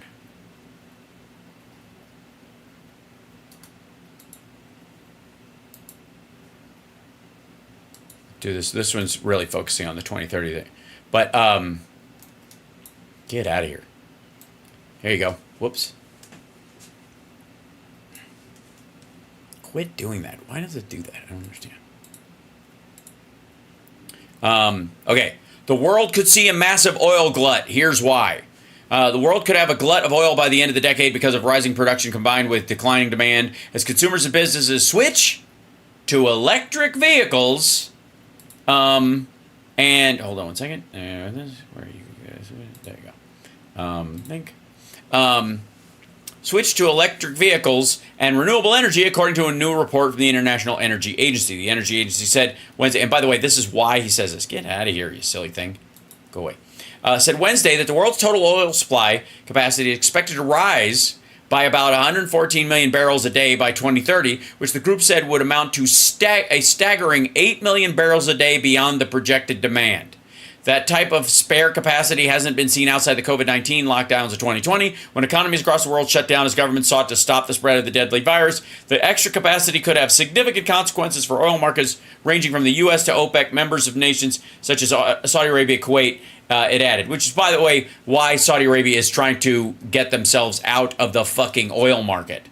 Just for the record, if I may. Let me open this back up and then here. Yeah. So, just saying. That's why he thinks this is going to start next year. And there's big talk that there will be a giant oil glut next year. Oh, thanks for the gifted subs, Anonymous. Very nice of you. And Auntie Patty, thank you for resubscribing on Twitch. Love you for that. Appreciate it. Don't forget patreon.com/HalSparks. And of course, you can subscribe and all that kind of stuff. I forget to tell everybody that shit. I always forget. Okay. For factories. This will help us quickly defeat inflation and make America affordable again. By contrast, Kamala Harris wants to ban fracking. She supports a national carbon tax, which is a horrible tax that will destroy many businesses, that will have a huge impact on this business. Why? Why? Why that business in particular? What do they make there? Hey, tell us all, asshat. What do they make there at that factory that produces a shit ton of carbon compared to something else? Say, bigger than a chain of like a couple of car dealerships or a chain of restaurants. What's the difference? What do you think the over-under is on how much they... Yeah, fucking... But that will destroy a carbon tax. Nobody even knows what it is. Nobody knows... Oh, motherfucker. He doesn't know what a carbon tax is. Oh, so good. Knows how to calculate it. Well, you do it by the ton, I would guess. And she imposed a natural gas export ban. All catastrophic things for Pennsylvania. That means... Why? Wouldn't you just sell it to the United States? What do you mean, exporting it to who? If you could only sell it here, the price would go down. Isn't that one of the ways you're going to bring the price down? Honest to God, that's one of the ways you do it. All the income coming in, for the most part, you'll have none of it. You'll lose 500,000 jobs. And you... What? How big does he think the fracking industry is in fucking Pennsylvania? You won't have the income coming up. That means Pennsylvania is going to have to pay. Your Commonwealth, your beautiful Commonwealth, is going to have to pay. Somebody, hold on one second. We got a question in there. How is it me? Trump never mentions any energy tragedies. Yeah, like the Exxon Valdez or those kind of things, Alyosher. Yeah. I would say it's because he's not aware, but I think he avoids them anyways. Numbers that nobody ever thought even possible or worth discussion. Kamala because they're absurd. Is also on a regulatory jihad to fuck you. Shut down power plants all across America. A regulatory jihad to shut down power plants all across America. And this is carried out how? They're just going to blow them up, I guess. So what she's just they have like a department of suicide vest that they just send into these places, and somebody just that's how they're going to carry out this jihad. Now Germany tried it just a couple of years ago, and they ended up getting rid of their political leaders very quickly, and now they're building probably 50 or 60 power plants currently, and they're looking to build a lot more. But they no. Germany is not building 50 fucking power plants. Hold on. What the ever-loving hell?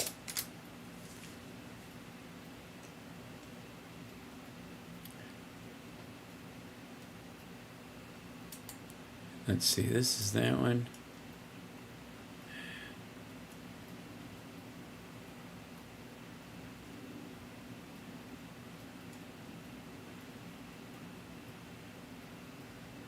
They just blew up their one remaining nuclear power plant.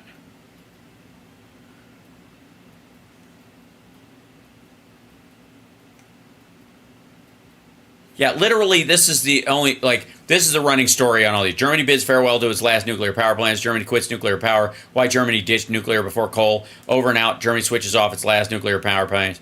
This is the plants. This is Germany's Grafenhainfeld nuclear power plant demolished after short delays. This is the cooling towers being knocked over. This is this type of thing. Germany decommissioned nuclear power plant at Grafenhainfeld in Frankenfegen has been demolished after a short delay. The demolition of the plant's two 143-meter cooling towers was originally planned to take place at 17:30 local time, but we had other plans. Pushed back to 20 after a pro-atomic energy activist scaled one of the pylons to protest its destruction. Police spokesman Dennis Stagner said the unnamed activists chained themselves to the pylon 10 meters. That's an interesting thing. Construction of Grafenhainfeld in Hafenfeld in Hassenpfeffer in the southern state of Bavaria began in 1975. It's a long time, and it's still not finished. That's very funny. Then the Environment Minister Barbara Hendricks said its closure was a visible sign the nuclear exit is moving forward. Every nuclear power station that goes offline reduces the so-called residual risk that's linked to the use of nuclear power plants and moves us a step towards reorganization of our energy supply, she said in 2015. Obviously, this is Kamala's work. When a plant goes offline, it becomes more difficult regionally to ensure security of supply. He said that in order to keep Germany's clean power industry viable, production jobs need to be secured. Under its Energiewende strategy, Germany is aiming to around 80% of its electricity supplied from renewable sources by 2050. This is it. So this would be the things. So I don't know what he's talking about. They're not building 50 fucking power plants. This is just lunacy. They got rid of everything and they wanted to go to wind and solar and lots of other things. Which is exactly what they're still doing. Unfortunately, it didn't work. They couldn't fire up the plants. The plants were closed and they couldn't get them going. And now they've gone to the other extreme. They've gone back to fossil fuel. I hope clean fossil fuel, clean coal. They do have clean coal. They have coal that no, they do not have clean coal. Actually has to make your electricity. And if you didn't have fossil fuel, you wouldn't have electricity because that's where it comes from originally. Currently. What do you mean originally? It was all stored by the Lord Jesus Christ in rock form a long time ago. That's where energy comes from. I know some of you think you get it from food, but you do not. Fossil fuel, you wouldn't have electricity because that's where it comes from originally. And you can have very clean and efficient natural gas. At least 50 existing power plants have closed since. You can, but you'll notice that very clean and efficient natural gas is not coal. It's not actually coal. Yeah. She took off. Sue says the patent on it. I don't know if this is the kind of thing we want to talk about. It pisses off the pagans. As Kamala took off. You never get a Bavarian pagan angry because they wanted to take us back to burning Yule logs. And I mean log, not a log. I don't have a log, but you know. Because they're closing them all over. You know, it wouldn't be the holiday season if the stores were any less hotter than they are. For the country, they're closing nuclear. They're closing coal. They're closing everything. Everything's closed. Yep, pack your shit. We're not going to have, that's why in California you have blackouts all the time. We do not have blackouts all the time in California. We don't. We do not. We do not. We do not have blackouts all the time. We barely ever have them, much less all the fucking time. We don't have them, dum-dum. Constant blackouts, and yet We do not have constant blackouts. We don't even have intermittent blackouts. I don't know what the fuck you're talking about. And besides, how would we know if we're having a blackout? Everything is closed. Want to go to all electric cars. Let's go to all electric cars, even though we don't have enough electricity to give ourselves some cool and some heat in the summers and the winters. Give ourselves some cool and some heat? I'm announcing today that when I return to the White House, I will end the anti-American... Oh, man. Watch? Okay. It's the subtle things, kids. I would like you to watch this man listening to this fucking drony-ass speech and the deep breath he takes because he's tired of fucking standing there and he's bored to shit, but he can't leave. Watch this. I'm announcing today that when I return to the White House, I will end the anti-American energy crusade and terminate Kamala's so-called power plant rule. It's a disaster for our country. Our country will have no jobs by the time these communists and Marxists get rid of, when they destroy the country, probably can never come back either, just so you understand. Yeah, probably. Yeah, I mean, it might, but probably not. I mean, should I say probably? Let's take a little poll, right? A little active poll. Probably or not probably? Does it make me sound wishy-washy? Too much competition from other countries that are doing it right. We have a lot of competition out there. Not only China, we have a lot of other competition. Instead of shutting down power plants, we will open dozens and dozens more, and they'll happen fast. Kamala stands for energy disappearance and factory obliteration. She will obliterate factories like this. I stand for American energy independence and manufacturing dominance. We're going to be dominant in manufacturing. We're going to be dominant in energy, too, not just getting it. Dude, your running mate couldn't dominate a fucking sofa. What are you talking about? Also, I found out what he was talking about. This is, I think, what he was referring to is the Biden-Harris administration finalizes a suite of standards to reduce pollution from fossil fuel-fired power plants, and that coal plants now have to sequester 90% of their carbon.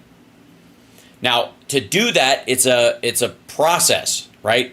They have to pay for it. Now, they do not have the technology to sequester all of it, probably not even close. So what they can do is they can buy carbon credits from other industries that are curtailing theirs, electric car companies, airplane companies that mitigate how much they do. That any of the companies that are easier to make some level of carbon reductions, and they can buy those carbon credits, and those companies use this money to raise their salaries or whatever. But yeah, this is just that coal plants in particular.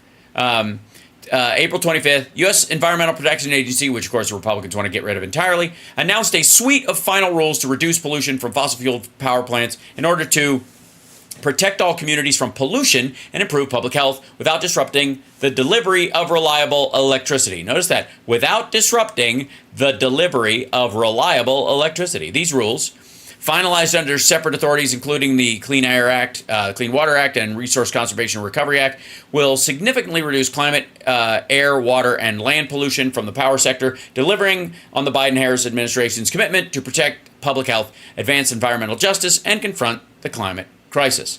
Let's see, there's the rules or whatever. So, suite of final rules includes, but is not limited to, a final rule for existing coal-fired and new natural gas-fired power plants that would ensure that all coal-fired plants that plan to run in the long term and all new baseload gas-fired plants control 90% of their carbon pollution. A final rule strengthening and updating the Mercury and Air Toxic Standards, MATS Act, for coal-fired power plants, tightening the emission standard for toxic metals by 67%, and finalizing a 70% reduction in the emission standard for mercury existing lignite fire sources. Okay, a final rule to reduce pollutants discharged through wastewater from coal-fired power plants by more than 660 million pounds per year, ensuring cleaner water for affected communities. That's Appalachia, my friends. Including communities with environmental justice concerns that are disproportionately impacted, which, by the way, is a bunch of broke-ass white people. People always think that, like, disproportionately impacted low-income areas are all, like, inner-city black areas, and so that's what everybody thinks. Nope. Fucking rednecks in the middle of nowhere. Yeah, people downriver from West Virginia and Virginia coal plants. A final rule that requires the safe management of coal ash. That was another one that I've talked about. We've talked about the coal sleuth, the stuff, the ash that rinses off into the water and runs downstream and poisons everybody. That is placed in areas that were unregulated at federal level until now, including a previously used disposal area that may leak and contaminate groundwater, which is terrible because it's going to rise the prices of nothing. It's actually not going to do shit. To take care By the way, he also wants to get rid of those regulations. Fuck him. of ourselves. We're going to be selling it all over the world. We're going to be reducing our debt. We're going to be lowering your taxes still further. Don't forget, I gave you the largest tax cut in history. We're going to be lowering your taxes No, he didn't. still further. It's like the 6th largest. Upon taking office, I will It's not even in the top 5. do rapid approvals for new energy infrastructure, and we will What? You gonna give? They got 9,000 unused leases. What are you gonna give them? 9,500? embrace all forms of energy, including nuclear. Nuclear's a great energy. This plant is making some things that I just got to see, and it's incredible. They glow in the dark, and I thought it was great. What Like, we should let children play with these things. what you've done, what Gary and the family have done, the level of complexity, the level of detail, the power that we're talking about is incredible. To power our country into Tell me, real quick, tell me one of those details. What would one of those details be? Like, what really struck you about it? about whatever gear they're selling. I'm just curious if I could, was it the the how the pieces fit together and the precision in there, or is it the smoothness of the tubes because of the of I don't know heat dissipation and wear and tear on that or whatever? Like what was the intricate part that really stood out to you? That little detail where you're like, how you walk through a factory and they have all this, like, you get a tour of something, or like one of those, like, how to make bubble gum on Electric Company when you're a kid, and you're like, oh, they got that big churning thing that looks like a corkscrew, and it's actually sharper than you think, but that's how that's what you fixate on when you're a kid, or like how yo-yos are made and that kind of stuff when you're a little kid, and you're like, oh, okay, so they literally have a yo-yo tester. That was fun. And if they don't go on 3 times smooth, they send them back in for some work or whatever. What was that little detail about what they meant? Fuck that. I'm sorry. That's just rude of me. Erase all that. What do they actually make there, dum-dum? What does this factory do? Name one thing they actually make. I don't even need minutia. Just broad strokes. Tubes. Just say fucking tubes, dummy. Let me just see that you can actually recognize shapes. I don't know. See, this is what happens. I try to crowbar normalcy into this madness, and then I realize, what the fuck am I talking about? It's like asking a dog to read that back to me. To the future, including the electricity demands of AI. Oh boy, AI. Like, just some of this stuff is so over his head, it's fucking painful. And the energy of AI, oh God. Does anybody else get a cramp in their spleen when they say AI? Because that's where I took because I can't handle being dumb, but I still am. So instead of dealing with it psychologically, I just shove it down so far that right next to my appendix, or what's left of it, is probably a gnarl. Looks like a witch's thumb at this point. But right about there is where I store all of my low self-esteem about actually being stupid. Yeah, I put it right there. And anytime I'm confronted with my idiocy, it's kind of like it pinches like a little internal sciatica. He means Bitcoin. Oh, that's what Don Jr. means. And cryptocurrencies. Oh, there he goes, right there. Which is a very big subject. It's coming. It is. It's a big subject. But you don't have to tell us about the whole subject. Just a little bit. Just give us a little taste. Just give me a little bit. Little bit. What do you think? Just give us a little, what's your favorite one? Do you like Doge because you're hanging out with Elon? How about Ethereum? How about, are you just an old-fashioned kind of a Bitcoin guy? Or do you like some of the meme coins? Do you think there's any of a future in them? Do you have one yourself, you dumb fuck? Up more and more, and we have to stay at the top. We want to be right at the forefront. Otherwise, China and other countries will take it over. That's both of them, AI and crypto. How? Fuck are you talking about? Never mind the fact that they're not going to take over with AI because they can't even allow themselves to. But let's go straight to, fuck are you talking about? What about Bitcoin? You mean mining it and having it? Because they don't give a shit about environmental standards, so they'll use they'll let entire sections of their country have blackouts so they can use that energy to mine Bitcoin.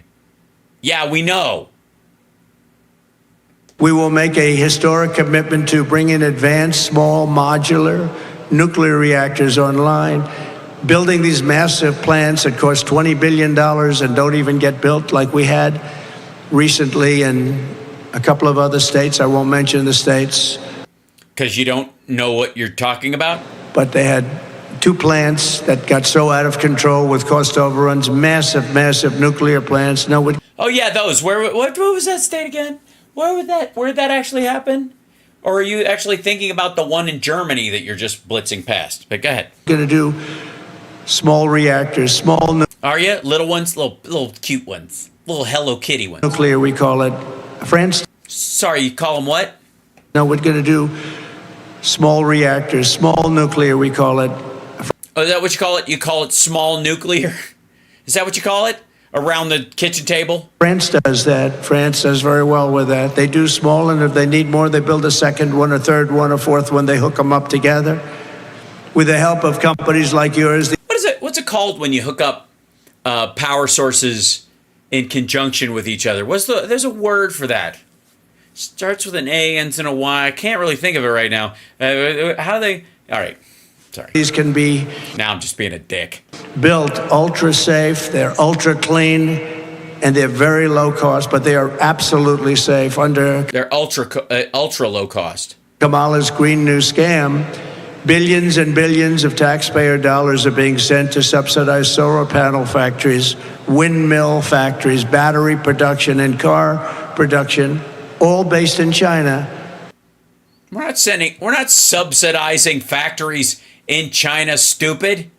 China is subsidizing factories in China. That's the whole point. Jesus Christ, this is dumb. What was I? Oh yeah, I was gonna look at let's see. Nuclear U.S.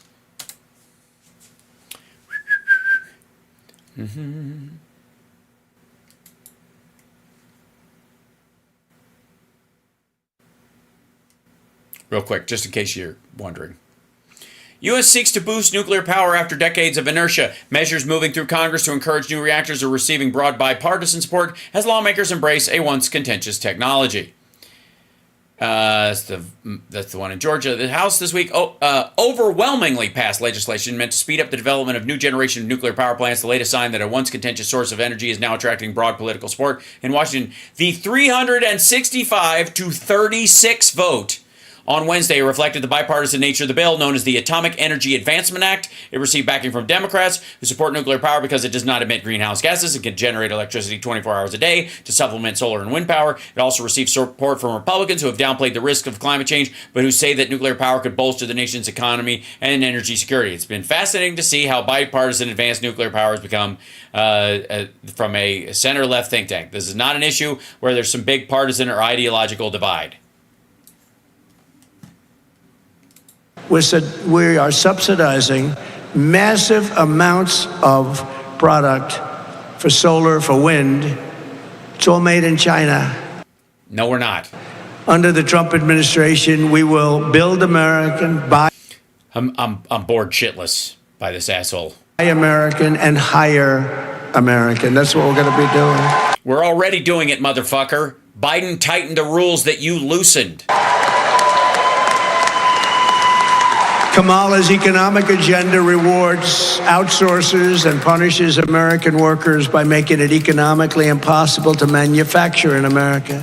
What I'm promising today is a total pro-American overhaul of our tax, regulation, and trade systems to promote domestic production and punish those who ship jobs and factories overseas or to places like Mexico, where right now, the head of the United Auto Workers doesn't know this. They're building some of the biggest car factories, just started. Anywhere in the world, a person I know builds car factories. That's all he does, build car factories. He said the biggest ones in the world. All right, again, goofy bullshit. That they did it because the rules in the USMCA were actually lightened. He weakened some of the NAFTA requirements for country of origin in USMCA to benefit China. Now he's being caught by it. So it's the Biden administration that's tightening this up. Yes, thorium. Who just wrote thorium in there? We just got a super chat on that from Ben. Need thorium-based molten salt reactors. P-tanks can waste heat from electrically generation to desalinize water. Yes. The plants can use waste heat from the electricity generation to desalinate water. Yes, seawater. Agreed. I'm a big fan of thorium. I think you're absolutely right. That said, Biden announces strengthened Buy American rule to help boost domestic manufacturing as he touts February job numbers. On Friday, announced his administration finalized a new Buy American rule aimed at helping to boost U.S. domestic manufacturing, an increasingly important effort as the country strives to compete with China and create more resilient domestic supply chains. The Buy American rule change, which was first announced in July 2021, I think Biden was president when that happened, will require any goods purchased with taxpayer money to contain 75% U.S.-made content, up from the current 55%.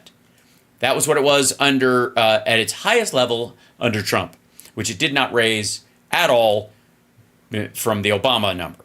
In remarks from the White House, the president also touted an announcement from Siemens USA that will expand its domestic manufacturing of electrical equipment like circuit boards for EV chargers with a new $54 million investment that it says will create 300 jobs. The Bureau of Labor Statistics reported February's jobs numbers exceeded 678,000, blah, blah, blah. Okay. World are being right now in Mexico, and they think they're going to bring those cars in, make them in Mexico, bring them in here and sell them to our people and destroy Detroit and the rest of our car business. Hi, stupid. By the way, those are like Peugeot cars because China bought Peugeot from France. They've already taken 30% before I got there. 30%. They did nothing against us when I was there. I told them, if you want to build car factories, you're going to have to pay a 100% tariff to get the car into this country. They immediately... Then why wasn't it in the USMCA? No, you fucking well didn't. You probably told them the exact same thing. You wouldn't have to tell them if the rule was in the USMCA, you dumb motherfucker. That's one of the most aggravating parts of this. If there was a rule about country of origin that was already enforceable in the USMCA, you wouldn't have to threaten them, you dickhead. Right? Who cares? Anybody could build a fucking plant in Mexico, but if the rule was that it actually had to be an American company with a factory there to sell in the United States without that, if it was in the actual trade agreement, you wouldn't have to bitch, you wouldn't even have to make the fucking phone call. They said, well, I guess we're not going to build a car factory, right? No, not right. They build them there and then they sell them in South America. Stupid. You think we're the only market here? They sell them in France. I mean, France, listen to me. They sell them in Canada. The Peugeots. They jump right past us. They just can't sell them in the United States because the Biden administration tightened the rule. That's what happened. But now they're building the biggest in the world right in Mexico. And they think they're going to take our car. They're not going to do that if I'm here because I will be putting... You're not here? Maybe I'm not here. Is anybody here? I think it was Jean-Paul Sartre who said, how do you spell Sartre? Massive tariffs on those cars coming across the border, and it won't make any economic sense. So I actually think they should stop building them unless they want to sell those cars to another country. They do. They sell them to other countries. Yeah. There's lots of, I don't know if you know, but south of us, there's a lot of countries. A lot of them. Uh-huh. Kamala wants no taxes on Chinese producers. Wants no taxes. What's that? What? All about? It's not, I don't even know what the fuck you're talking about.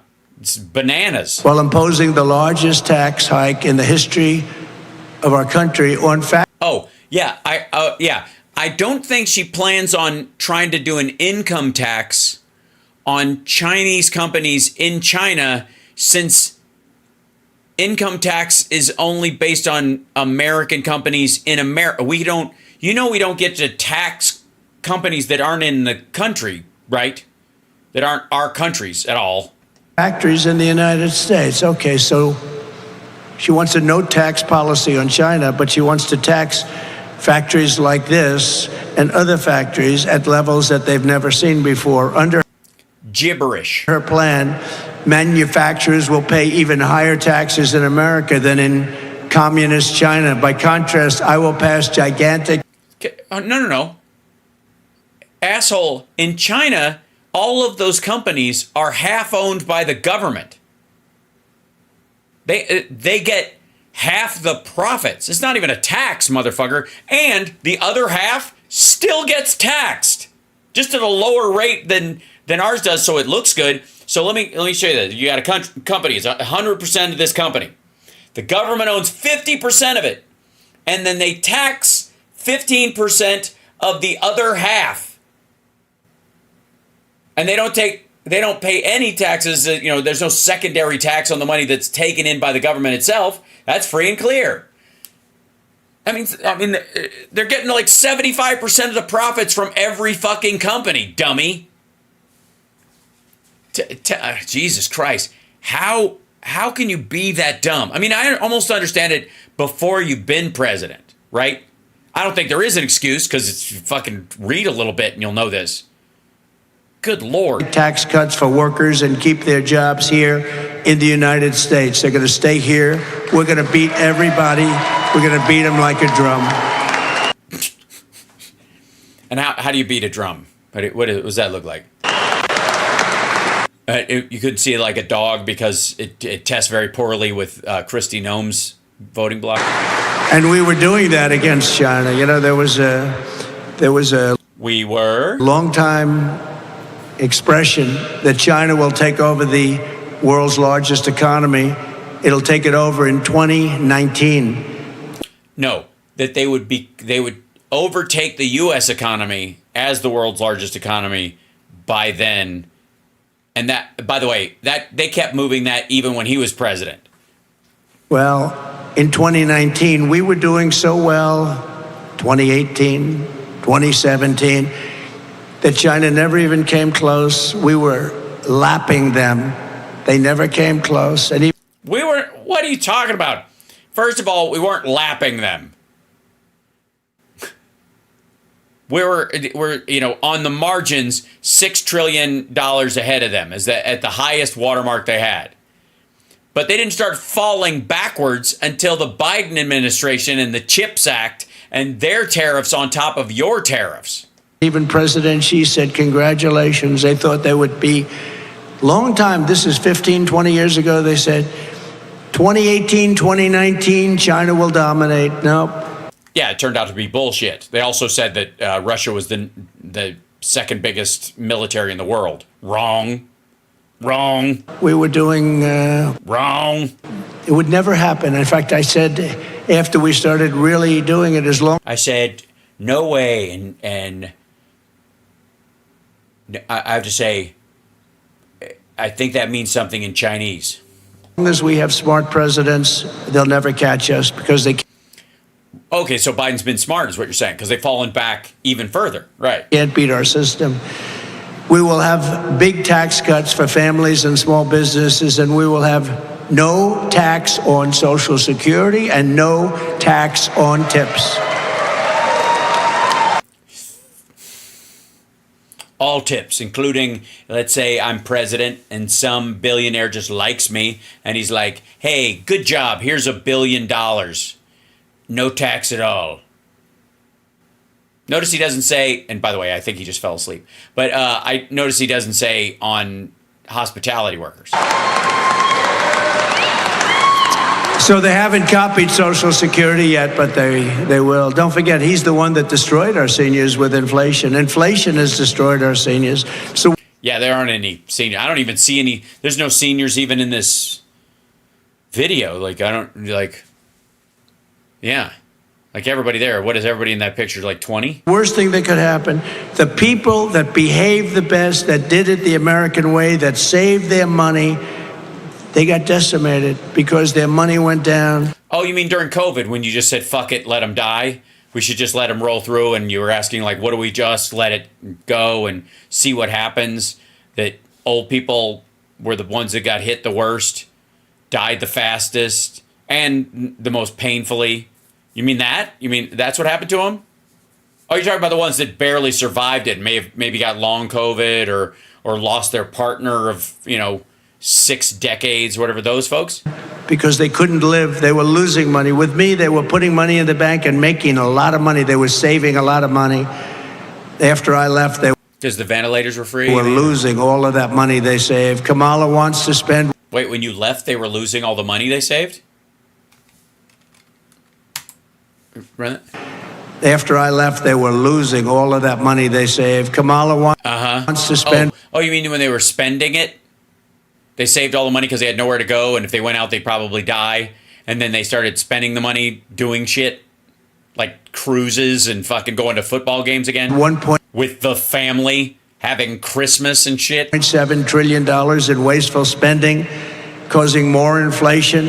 And she says it's a mistake to ask her how she's going to pay for it. Please, it's a mistake. She just said it. She just said something that nobody has any idea what she said. Oh, so did she steal that from you too? That's what I do. I say stuff all the time and nobody knows what I said. It's like she's stealing my whole act. But she said it's a mistake to ask how we're paying for it. Kamala Harris can't answer how she'd pay for any of her new radicalized liberal spending schemes that will bankrupt our country and do it quickly, destroy Social Security, destroy Medicare. She has no clue how she paid for $25,000 to every first-time home buyer, including illegals, just like they were going to pay the bills of college students. Unfortunately, that didn't happen. What? Pay the bills of college students? You mean by loan forgiveness? So that's them paying the bills of college students? Paying the bills of college students. All right. And she has no idea how they're going to... it's a tax credit, dumb fuck. It means you don't pay taxes on that either in the sale of... Like, doesn't come out of the sale of the house. No federal taxes on that property if you're a first-time home buyer. And then if it's over... if you say the taxes on it are whatever, 10, 20% or something. If it's higher than that, then you just pay the rest of it. But you get a break on that 25 grand of it. And if it's the cost of the property is lower than that, then it would come out of your taxes. You could write it off in your income taxes in theory. Happen and won't happen. They gave up that. The Supreme Court gave it up because it was Yeah, the Supreme Court gave it up. No, they didn't. They attacked it. Unfair to all of those people. One of the reasons, all of the people for years and years that paid back their loans, and now we're going to give something free, but it didn't happen. It was just talk. Right.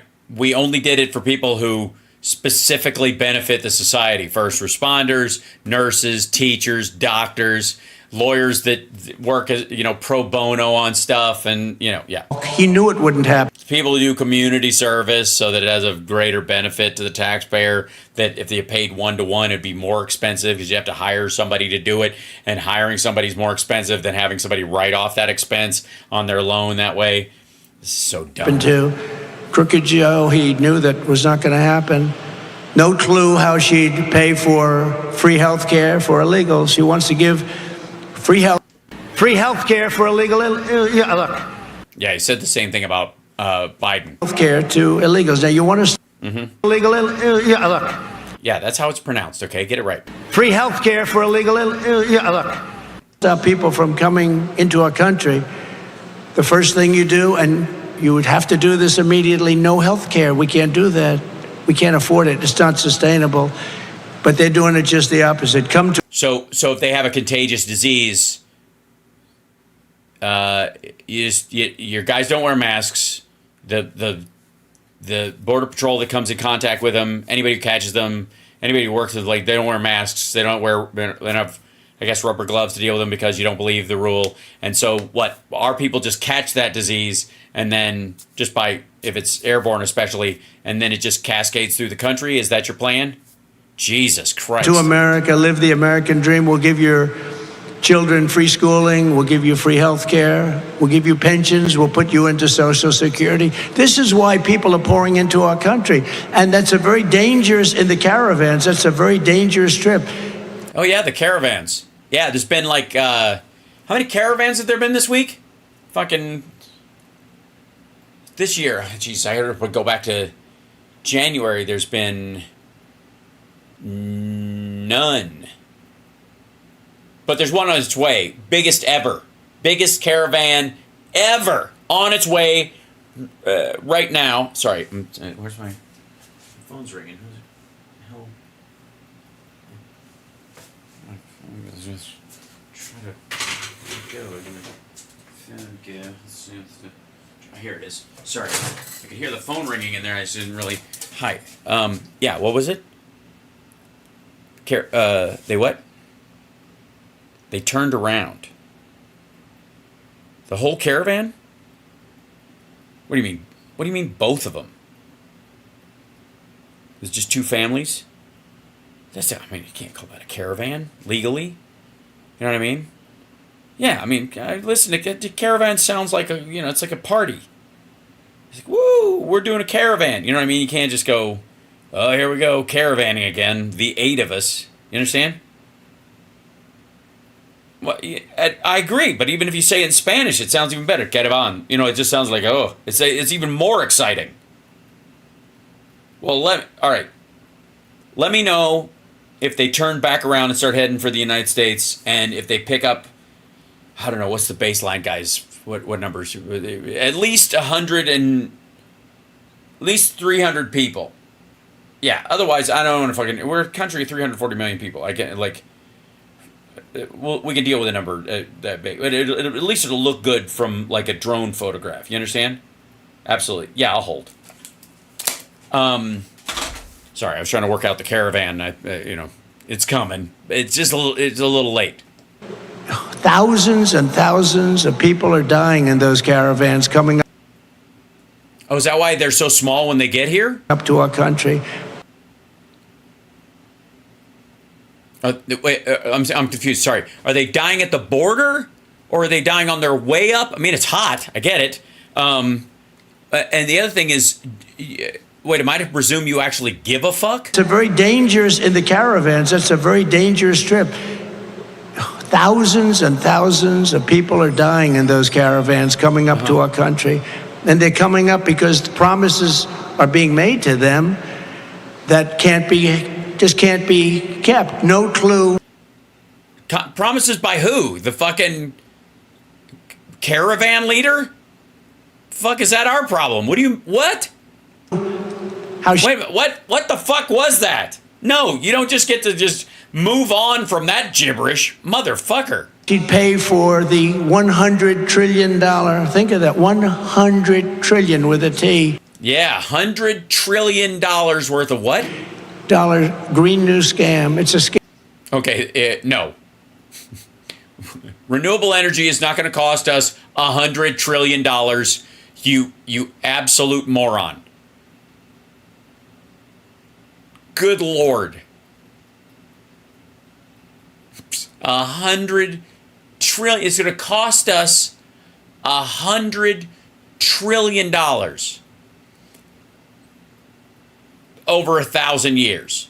Of course, fossil fuel costs us this, 60 times that, and the death of every human on the planet, I guess. Scam. Out of the $100 trillion, there's not $1 of it that would help our country. $1 of the lost 100, or the $1 of the $1 of the lost 100 trillion, or one of the spent 100 trillion? I'm very confused. This is really nuts. Not $1 of it. It'll destroy our country. And $2 maybe. No clue how she'd pay for the hundreds of billions of dollars in new foreign aid giveaways. Just say hundreds of trillions. We're giving away money at levels that nobody has ever seen before. No.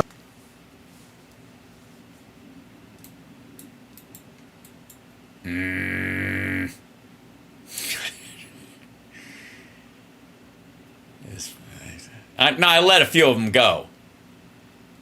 But this son of a bitch. Fucking hell.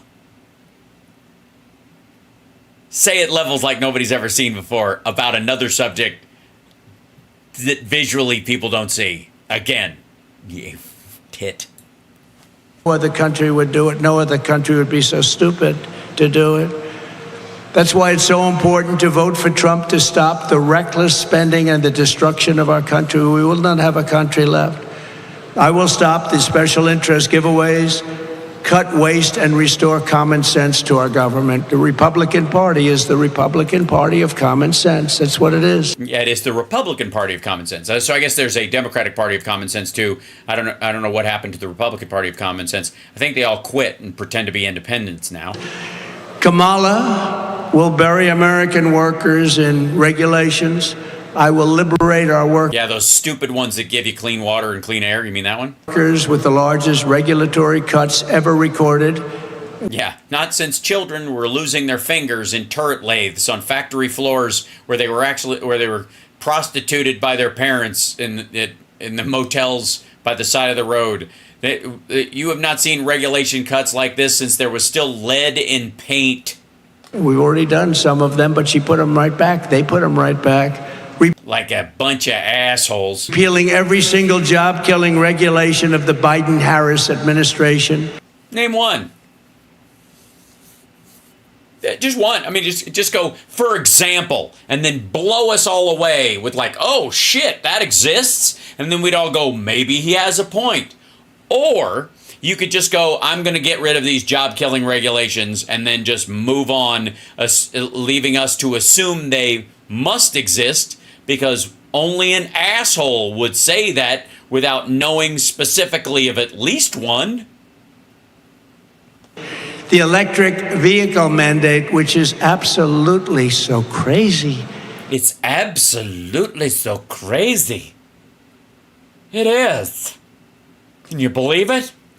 It's absolutely so crazy. It is absolutely so crazy.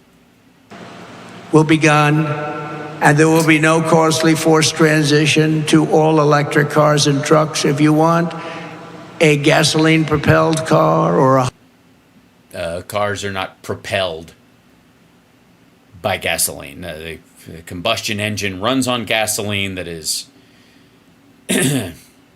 fine mist, and then the spark plug makes explosion, driving the piston down, turning the fuck me. a hybrid, So, you don't actually think they like.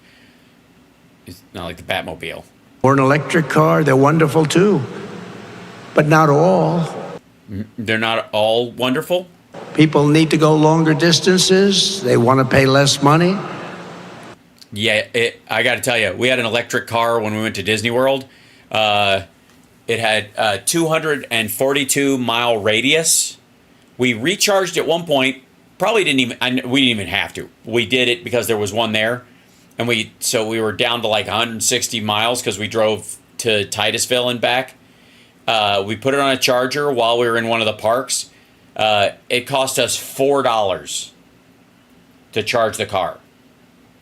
$4 fucking dollars. 242-mile range, $4. Because they're fantastic. Electric is everything is great. You have to be able to buy. Everything is great. The new adrenochrome powered bicycles are fabulous. Those trucks that run on dung, I wouldn't want to be behind them on the freeway, but man, the noise that engine makes. Everything. They have a mandate. We don't have enough electricity for ourselves. And now they're talking about putting all the cars on it.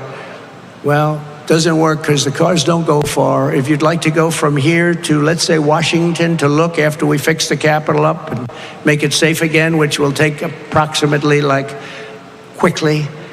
Approximately quickly? Uh-huh. How do we put that in the calendar?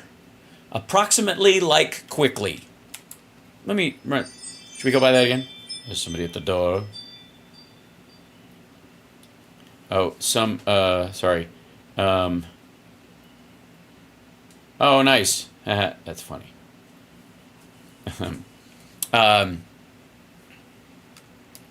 me back this up real quick. But it's safe again from here to, let's say, Washington to look after we fix the Capitol up and make it safe again, which will take approximately quickly. Approximately quickly. But after we fix it up, and if you want to drive there, you don't want to stop 5 times. Yeah, you wouldn't have to. Hold on. Sorry.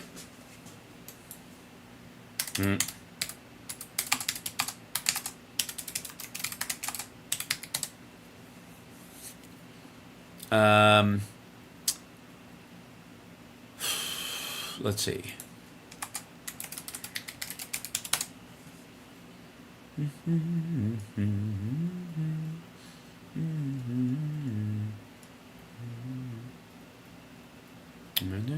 Why not?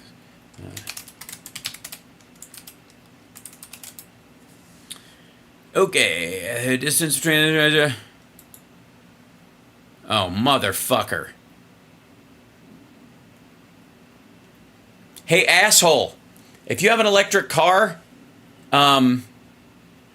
it's 75 miles from York to Washington. You could, in most electric cars, you could drive there and back, and then back to DC, and before you had to recharge. What the shit? It's an hour and a half.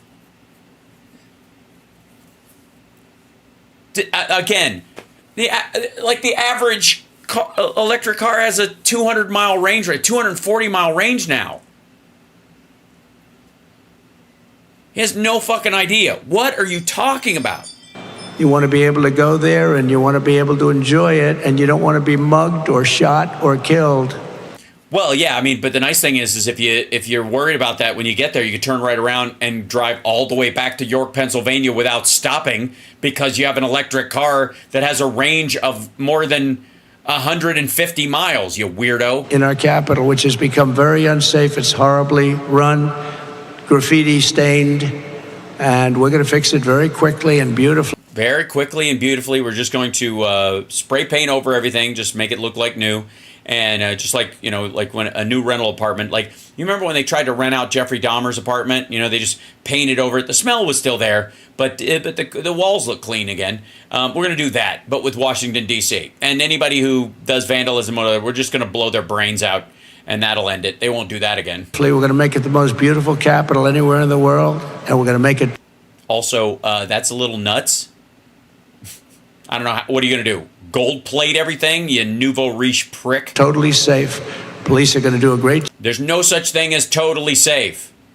job. Simultaneously, we will modernize our trade policies. The United States has long been taken advantage of by other countries at levels that nobody has any idea. You motherfucker.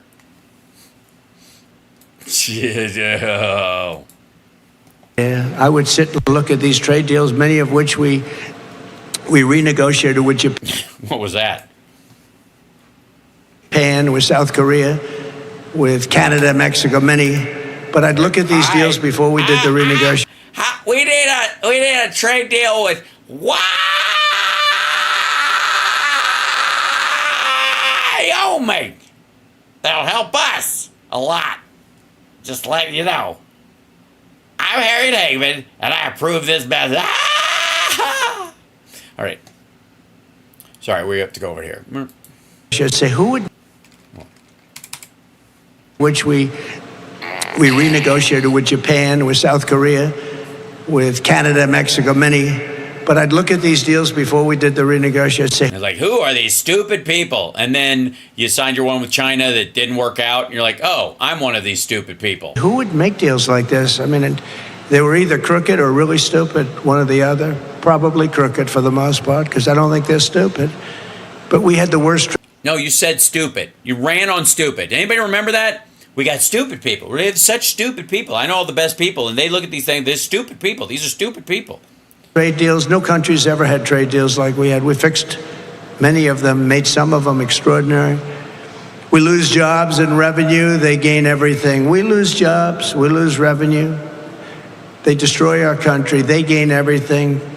And they wipe out our businesses, which is good for them because then they can supply us with whatever we were making. Okay, first of all, drop shipping is entirely responsible for like 80% of our trade deficit with China. People just ordering products made in China and selling them at markup everywhere in the world from America. Like, get the fuck out of here. Stopped it 4 years ago, and I will stop it very quickly again, and we'll be making the product ourselves with our labor. What product? Which product are you talking about? What products would those be? Every product? Every kind of product? All products? Or what? We will not let countries come in, take our jobs, and plunder our nation. I like plunder. Plundering that's what they really do. Into poverty.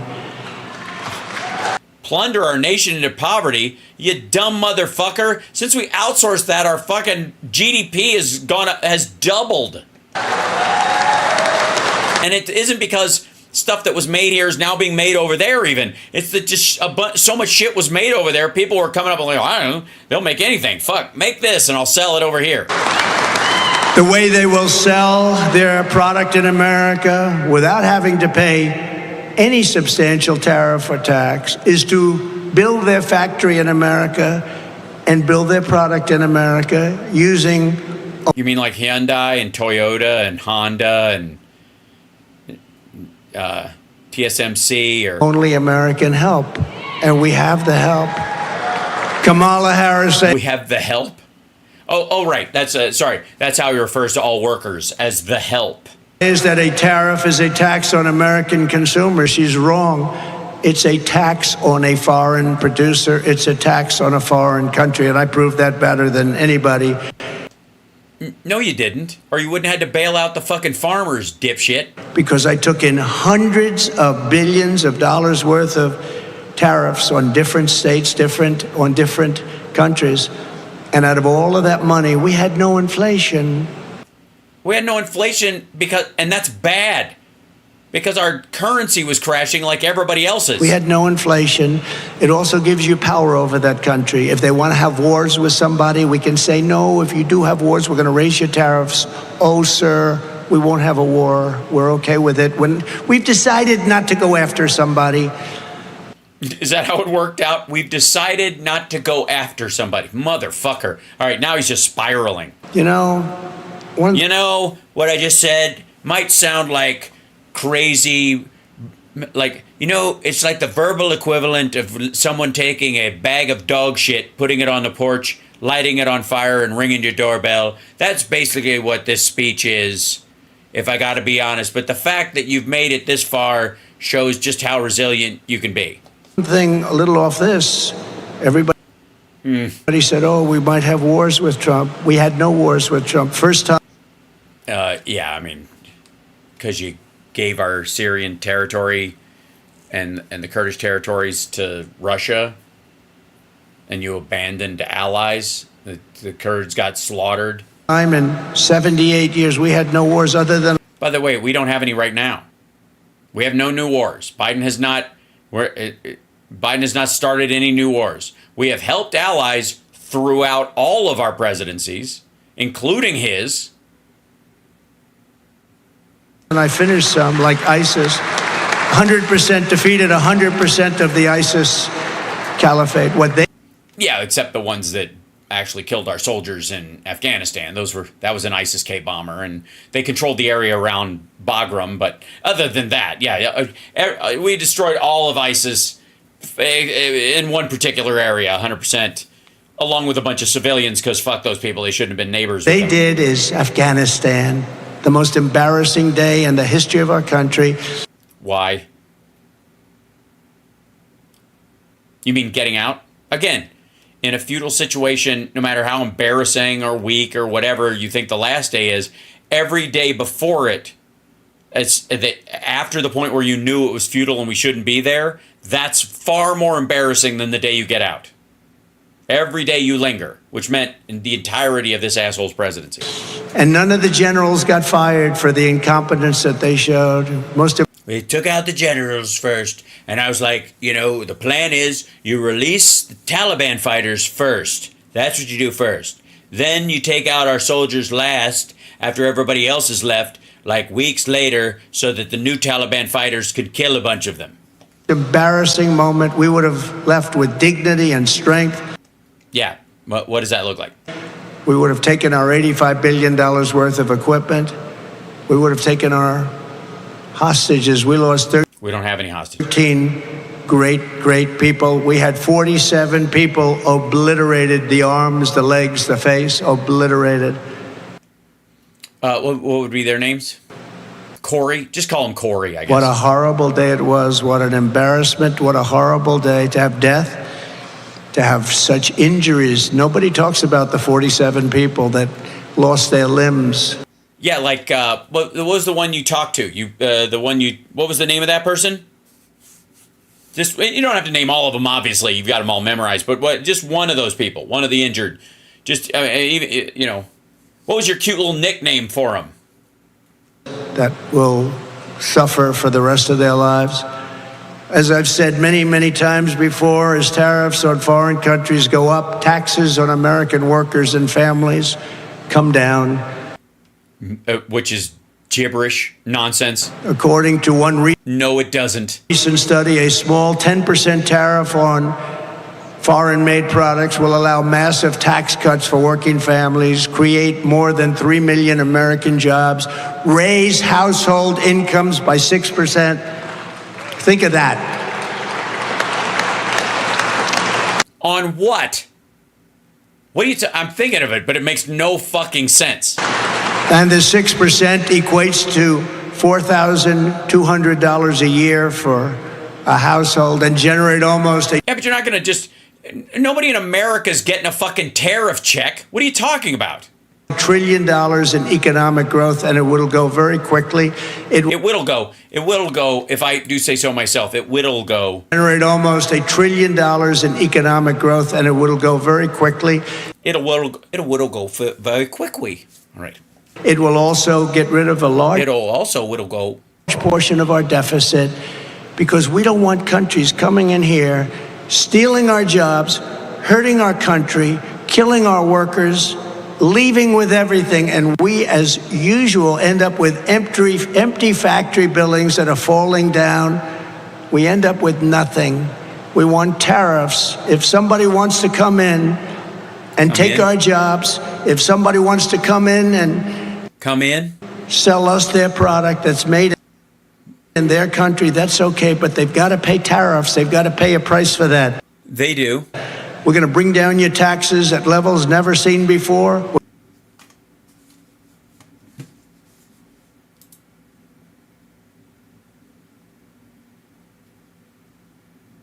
Are you sure? Are you really sure?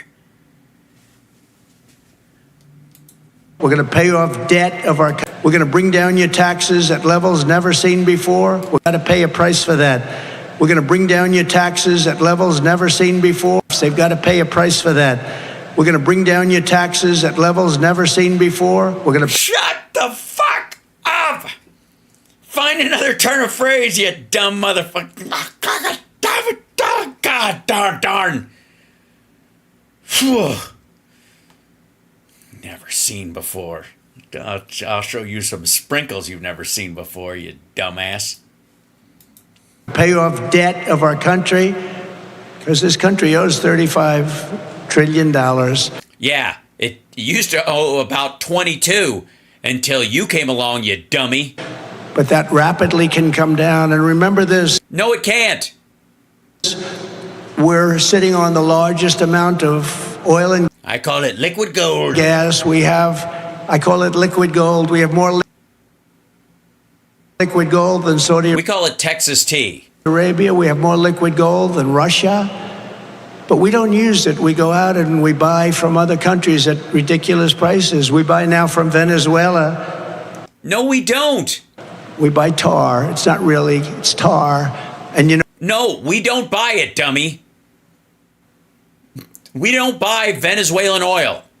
It's on the market and it's at a lower cost, so other countries will buy that shit and we use the better stuff is the idea. We don't buy that from them. Getting it on the market doesn't mean we're using it. God damn. You know where we refine it? At a factory? In Texas, right. So you want to put that Texas place out of fucking business because it doesn't do anything but refine it for other countries to use. Only one factory in the world can do it because of the nature of it. Bullshit. It's tar. Only one factory in the world does it. And it's not tar, you weirdo. It's not good stuff. It's in Houston, Texas. So all of that, if you're an environmentalist, all of that's going right into the air in our country. We bring in lots of tar. We're not bringing it in, dummy. That company buys that fuel or set themselves up because they wanted to be somebody's got to do it. So the good old fashioned Texas know-how of it, we dump it in Houston and they refine it. Nobody dumps it anywhere. They fucking just process it before it goes to market. What the fuck are you talking about? We have pure stuff. We have the best and we have the most right under our feet. It's liquid gold, and we're going to use it, and we're going to reduce our deficit. We're going to reduce our debt, and we're going to reduce your taxes. We're going to do everything right. Yeah, just like it worked for Venezuela. Any country that strikes oil and is bases their entire economic base on oil always does well in the long run. And it's going to happen quickly too. And as no, it won't. If it happens quickly, again, it will crash a bunch of industries, you weirdo. We reduce burdens on U.S. manufacturers. Our workers can make goods better and cheaper right here in our own country. As long as they're made out of petroleum products. And right here in the Commonwealth of Pennsylvania. Where you guys are going to turn this place into a Vaseline factory. You're going to lube like very few people have ever seen. Most people don't see it because it's, it hurts your neck. We don't need lectures on the economy from a candidate pushing communist price controls. Kamala has no idea what the hell she's doing. Her father is a Marxist professor, and I believe he taught her well. Your dad was a racist who wouldn't rent to black people. Your point? He's a Marxist professor. Can you imagine? Does anyone know that? I wonder if they knew that when they did an overthrow or a coup on Joe Biden. An overthrow? I wonder if they knew where she comes from, where she came from, what her ideology is. But you could see it a little bit by this whack job. He said, we're weird. Yes, he did. Yeah. And I think you mean Walls. You see it a little bit by this whack job. You mean Walls, okay. He says, you're weird. Yes, you're really fucking weird. Not the good weird, not the keep Portland weird kind of weird, but like the fucked up, like, officer?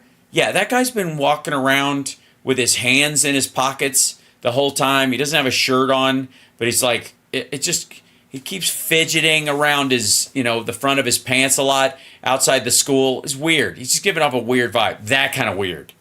That JD and I are weird. I think we're extremely normal people.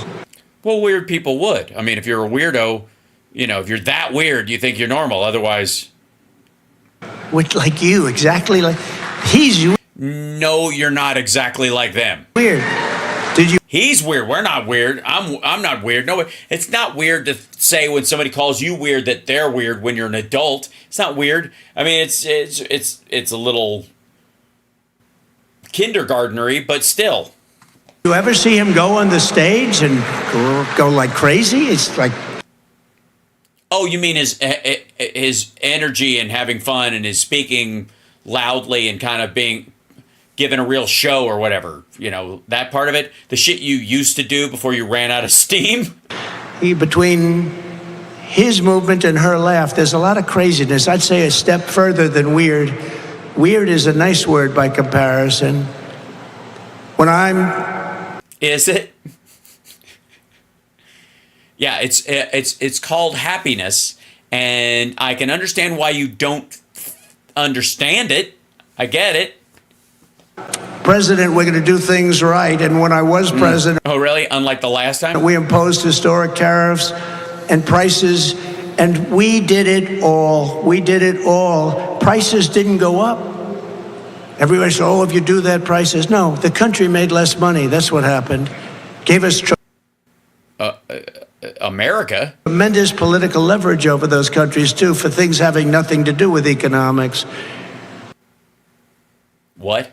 They heard. Oh, he means they didn't talk. China didn't talk about invading Taiwan because they needed food. China, not America. That's why the Biden administration had no choice but to leave them in place. They've left them in place. They wanted to take them off, but so much money comes in from China and other places with the tariffs that I put on that Joe Biden, as much as he wanted to do his friends a well, if he wanted to do it, why didn't he just do it? Favor.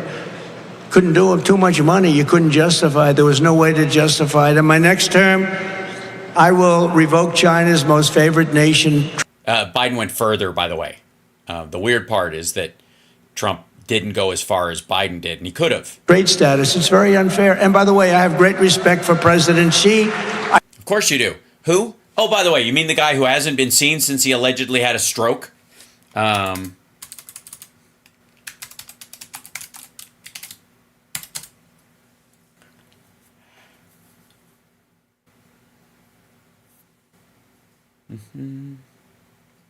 on 1 second if I can find news.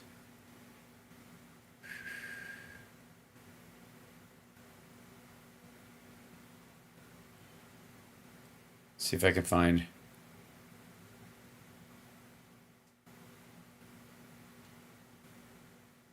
Yeah, they're not really talking about it in the regular news. Hold on.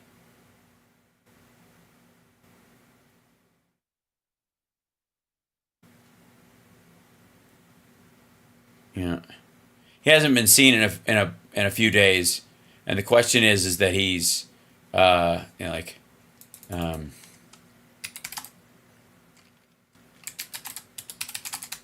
see if I can find it this way.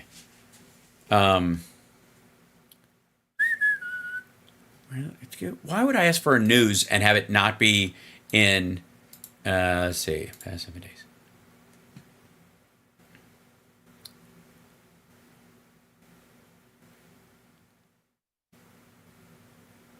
Oh, fine. It's really actually off the regular news radar still. But anyways, she allegedly had a stroke, and anyway, like it'll be all over YouTube because that's a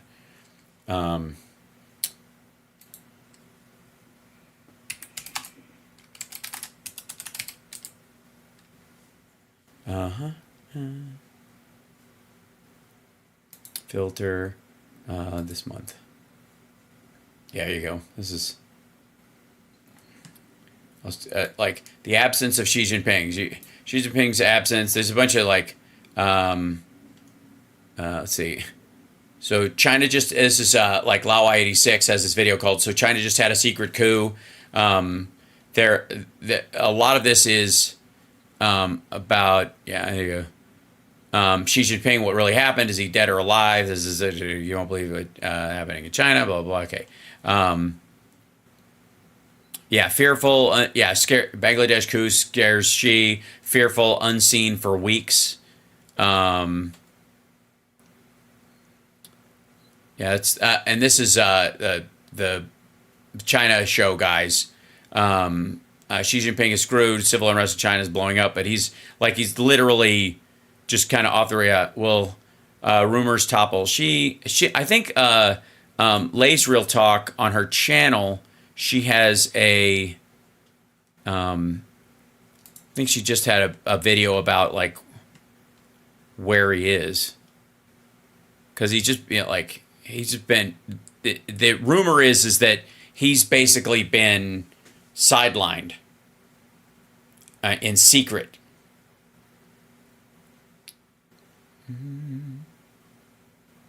Princeling's anti-Xi forces. It'll be further back. Anyways, she does a lot of videos. So, anyways, so she, top of his class, best guy in the world, blah, blah, blah.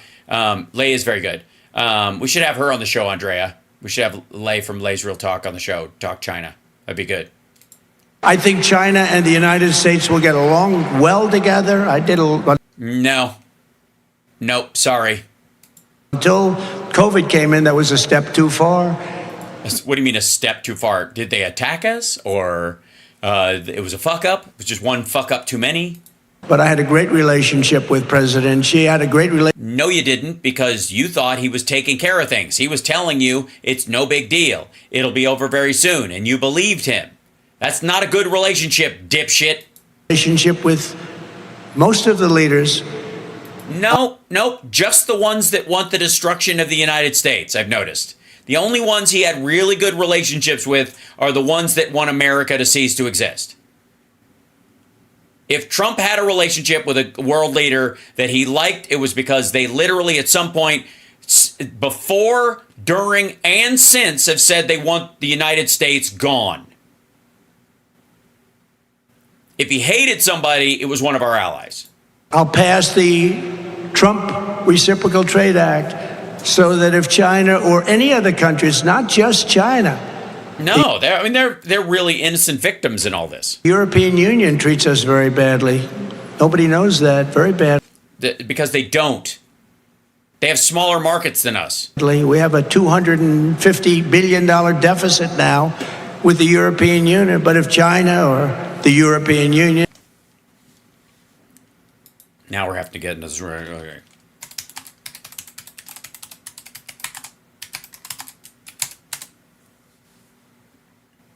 Mm-hmm.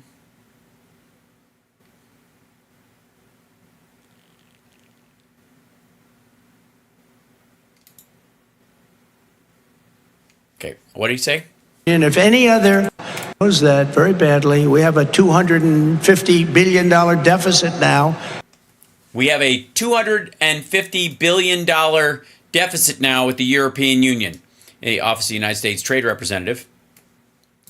U.S. goods and services traded with the European Union totaled an estimate $1.3 trillion in 2022. The $1.3 trillion in 2022. This is just the recent one. They got exports were 592 billion.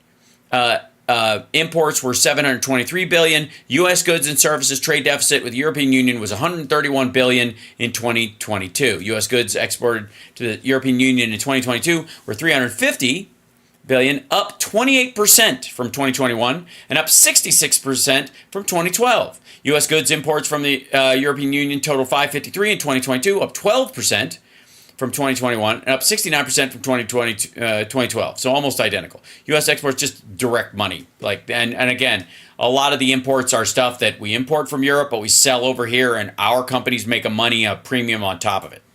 With the European Union, but if China or the European Union, if any other group of countries or country makes us pay a 100 or 200% tariff or tax, which they don't do, we will make them pay a reciprocal tariff or tax of the exact same amount. So it's basically so that our bigger industry can destroy any local market in the world, and it'll be a law.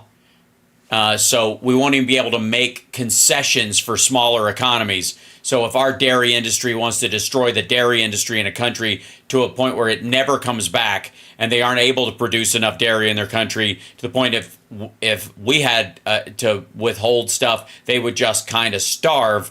Fuck them. Basically, you hurt us, we hurt you. It's an eye for an eye, and it's common sense. Eye for an eye is not common sense. Eye for an eye was mitigatory in the Bible. Originally, if it was an eye, if somebody took your eye, they would kill the person. Eye for an eye was meant to even it out. And then the New Testament is turn the other cheek. Fuck you. We will ensure that we have 100% domestic American supply. By the way, you're watching Housemarque's Mega Worldwide. I know the DNC is going on right now, and I know some of you are popping over to watch that, and that's totally cool. And I'm almost done with this thing. I'm going long tonight, I recognize. I'm going to go watch those things too. But I figured since we're almost there, we got about like 5 minutes left of this. We'll just finish it out if that's cool. And I'll, yeah. Because that's the thing. Context, I do the whole thing. I get in for a penny, in for a pound. Chains of all essential goods. Our supply chain has crashed. No, it has not. And you don't write about it now, but because it hasn't crashed. It's still crashed. And yeah, stores are not stocked. You can't buy anything in grocery stores. People don't even know where the bacon is. All you have to do is say, "Where's the package that was supposed to be here 3 months ago?" People aren't. 3 months ago? Oh, you mean shit from China? Getting them. It's very bad what's happened. They've destroyed our supply chain, which is...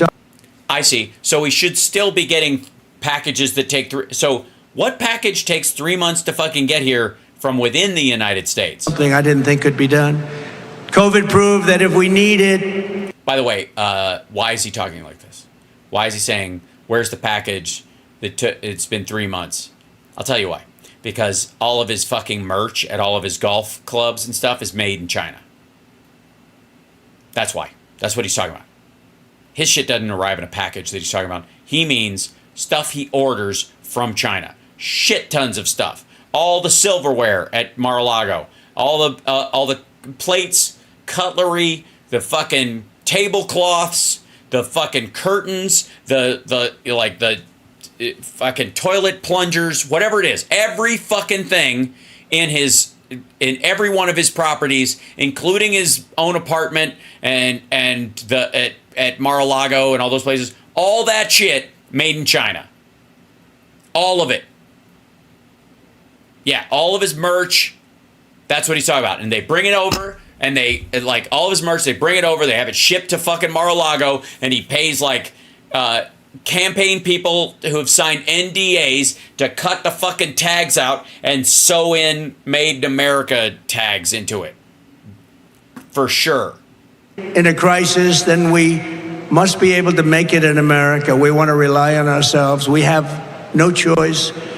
This is really We have a lot of choices, actually. We have some stuff can be made in Europe. India is a good partner for a lot of things and doesn't have all the issues that we have with China, certainly.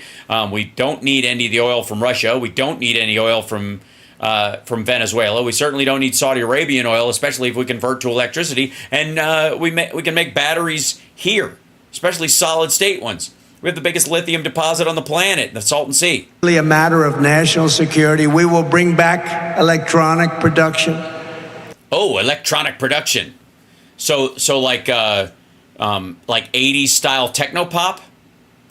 Do do do do do do do do do do do do do do.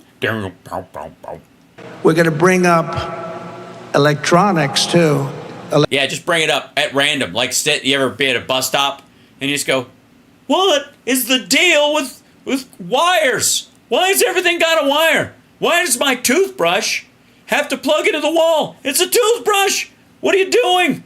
You mean like that? We're just going to bring up electronics? Electronics, we buy everything away. When you see the We buy everything away. Wait. All right, sorry, we have to back this up because there's a lot of technological stuff in this, and I know you won't get it the first time around. Let's do it again. This is really a matter of national security. We will bring back electronic production. We're going to bring up electronics too. Electronics, we buy everything away. When you see the sophisticated... Yes, okay, sorry, I thought I misheard him. And I beg your pardon. When he said we buy everything away, I was like, I must have misheard that, but I didn't. It was electroblather. It's an all new kind. The product I just saw at this place, electronics, is peanuts by comparison. Jesus Christ! What? Buy everything away. When you see the away. Sophistication of the product I just saw at this place, electronics is peanuts by comparison. But pharmaceutical too, it's... What the fuck are you hold on. They make giant industrial pieces, dum-dum. Hold on.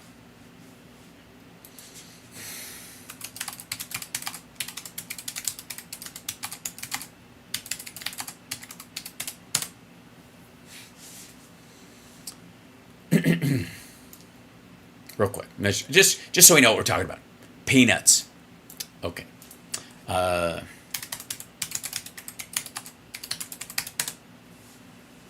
Okay. Ladies and gentlemen, if I may, let's see. It's a better picture. Yeah.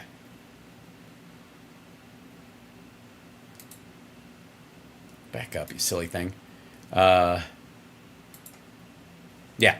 This, ladies and gentlemen, is a transistor. That would be, I mean, it may look to you like a prop somebody's making for War of the Worlds where they haven't put the finishing touches on it yet. But that would be a transistor, okay? Standard transistor. It's technically, it's an unijunction transistor, but it'll serve it. Okay, that's a transistor. How many of these, this mechanism itself, how many of those do you think is in the average Apple computer chip? Screw it. I'll show you. 15 billion. The Apple A15 Bionic chip powers the iPhone 13 with 15 billion transistors. That's these guys. 15 billion. Yeah.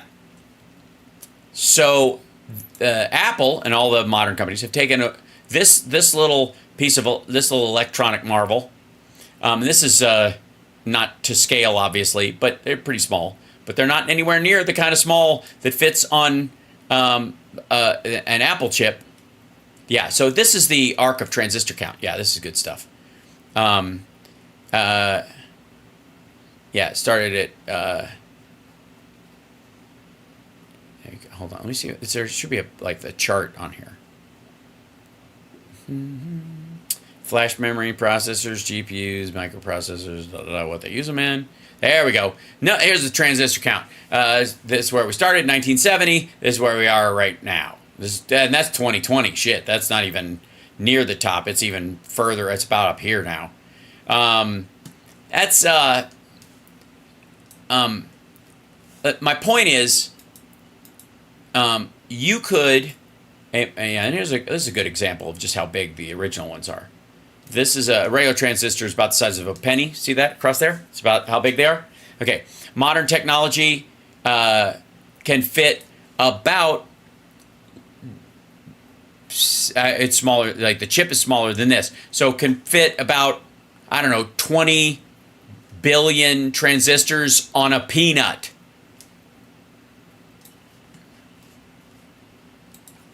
Outside of this country, 95%, we're reliant on various other countries. Good countries, nothing wrong, but we want to do it ourselves. They make a We are doing it ourselves, dummy. That's what the Chips and Science Act was. tremendous amount of money, and we lose our jobs. And we want to do it ourselves. Mineral production. We want to lose our jobs ourselves? Car production.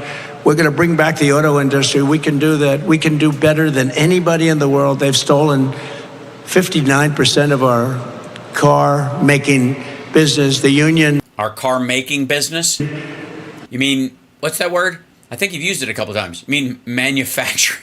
The United Auto Workers. I think the people in that union are going to vote for me overwhelmingly. Yeah, they're not. Because I'm going to bring car industry back. They are just You're going to bring car industry back? destroying it. When they agree to all electric cars, they're not going to be made in this country. We will be making no cars in this country. And I was the one with South Korea that got the tax put on and extended on the small trucks. And if I didn't have that tax, the most successful product made in this country is the small trucks. Yeah, the small trucks. What do they call it? Tonka. If I didn't get that tax, Yeah, it's a Korean word meaning small, hard, and basically a toy. And I was told I have a Tonka-like penis, except for the hard part. South Korea and China would be destroying us now with additional product. We saved them, so I hope the auto workers are listening, because they have a union boss that doesn't have a clue. He doesn't have a clue. It's sad. I wish he did. I don't have to like him. I wish he did, but he doesn't have a clue what he's done to the auto business in allowing this to happen. This dude, like looking at him right now is just doing kind of like a...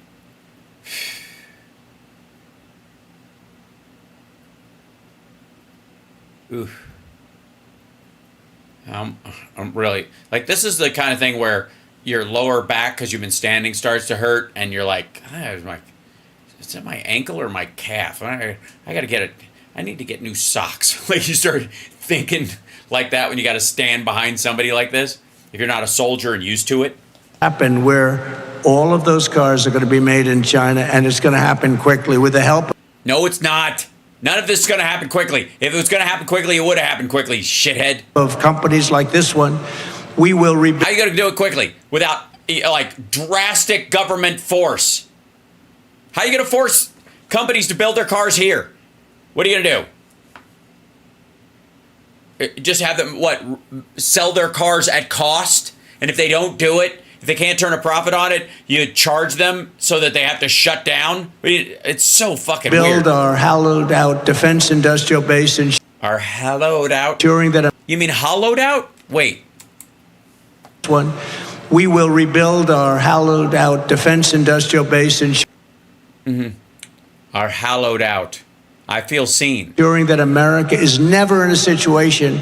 By the way, I think that's, I would like to say, in the great scheme of metaphysics, where we're all connected, my name just snuck into his head, and he couldn't not say it. So he should say hollowed out, but he said hallowed out because I am haunting him. Hi, Don. Sorry, Donald. I'm not familiar enough to call you Don, and it sounds too nice. Donald, listen. I know you hate when people call you Donald, so can I call you Donald? Listen, Donald. You sound like an asshole. You need help. I would say take a break. I would take Russia up on that offer to allow, like, quote-unquote patriots that love freedom to move to Russia. Just pretend you're going to someplace on the East Coast in your own boat, and just on your own plane, rather, and just keep going. It's really the only chance you have. Beat it.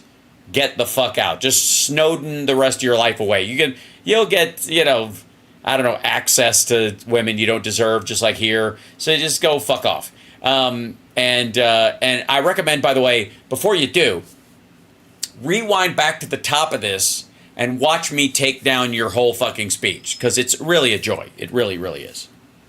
Where we don't have tanks, missiles, the raw materials to fight and win a war. We have to have those. What would happen if we had a war? We won't, with me, but you will have World War III, I believe, without me.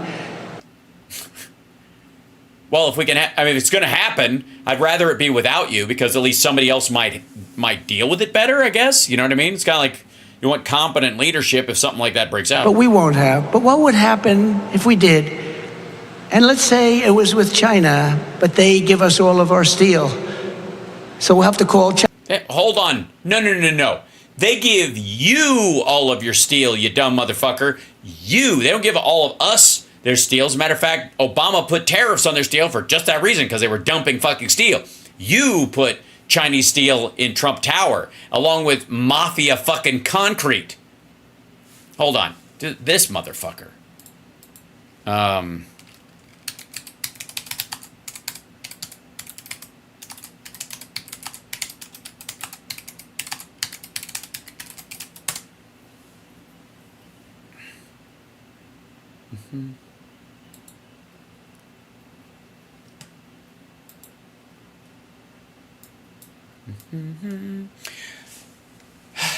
Netflix's Fear City hints at Trump's mob connections. The real story goes even deeper. For years, the president did business in industries with strong mafia ties. Sammy the Bill Gravano said that America doesn't need a bookworm president, it needs a mob boss. It's documented Fear City, New York versus the Mafia. Fear City points out doing business broad swaths of New York's economy when Trump was a young man meant doing business with the mob, but Trump's main industries, development, casinos, and luxury real estate, were particularly infested with organized crime. He went out his way not to avoid contacts with the mafia, but to increase them. There he is with Roy Cohn. A personal connection to some of the city's most powerful mobsters through his friend and mentor, lawyer Roy Cohn. Hold on one second. Let me slide this in real quick, and I'll show you something. He goes, here you go. When the future president's now famous Fifth Avenue Trump Tower was being built in the 70s and 80s, most high-rises were constructed out of steel. But Trump opted to build with ready-mix concrete at a time when Salerno and Castellano controlled the concrete industry and its associated labor union. Ready-mix concrete dries quickly, which can leave developers vulnerable to expensive worker slowdowns. A common tactic from mob-controlled construction sites. While other developers were urging the FBI to take down the mafia, Trump bought its concrete at artificially high prices. Where'd he get the fucking money to do that? All right. Trump bought its concrete at artificially high prices. According to Pulitzer Prize-winning journalist David K. Johnston, who's known and covered Trump for 30 years, Trump received in exchange a smoothly operating work site from the construction union. According to former Cohen employee, Trump and Salerno met face-to-face at Cohen's townhouse. Trump has denied the meeting ever happened, but Salerno was later indicted on racketeering charges for an $8 million concrete deal made for a Trump development. Salerno was later indicted on racketeering charges for an $8 million concrete deal made for a Trump development.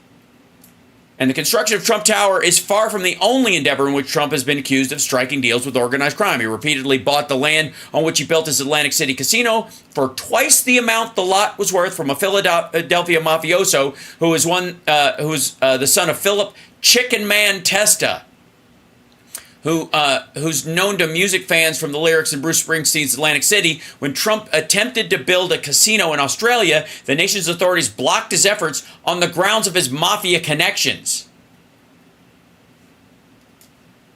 Harris is live? Okay, I'm going to leave you guys. I'll finish this out. You guys can, if you need to bump off and go watch it, you totally can. I'll just finish this out and you can come back and watch it later. China for steel so we can fight a war with them. How stupid are these people?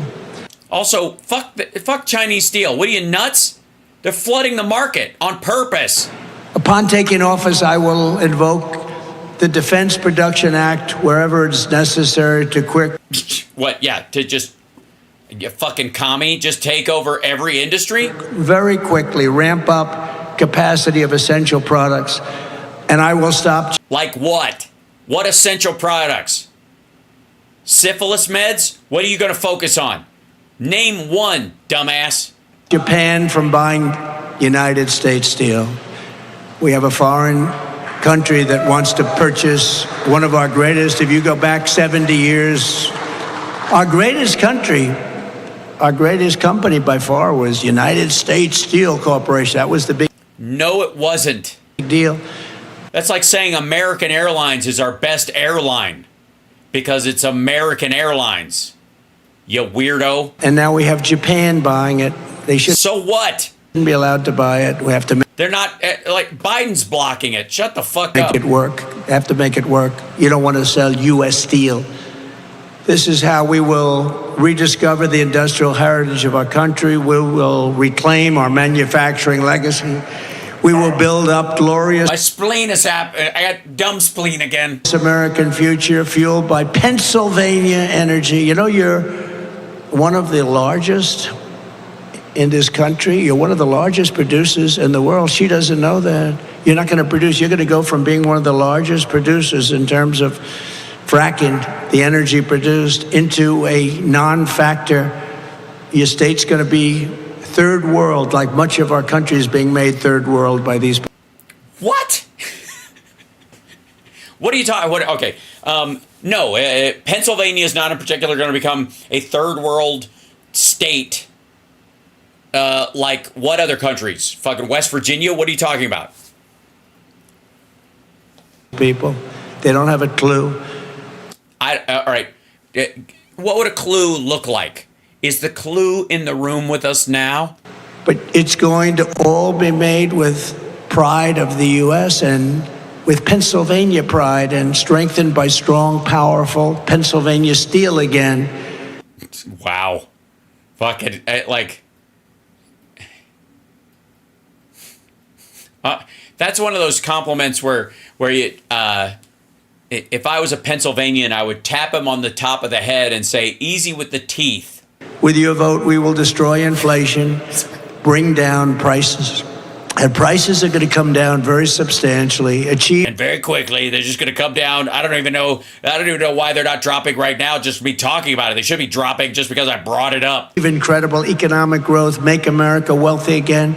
And we will bring back, most importantly, we're going to bring back a thing called the American dream. The American dream is dead. Right now, the American dream is dead. It's dead. It's dead. Let me tell you. Did you hear dead echo through this empty, cavernous building? It's dead, okay? Don't tell me you can go out and live a life and make a business. You can't. It's dead.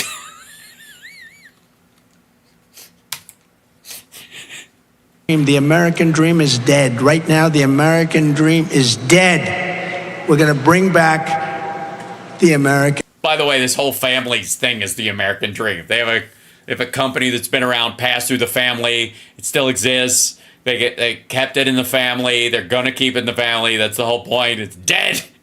You people live a lie. Which one of you? The dad is it? Stop bullshitting your kids.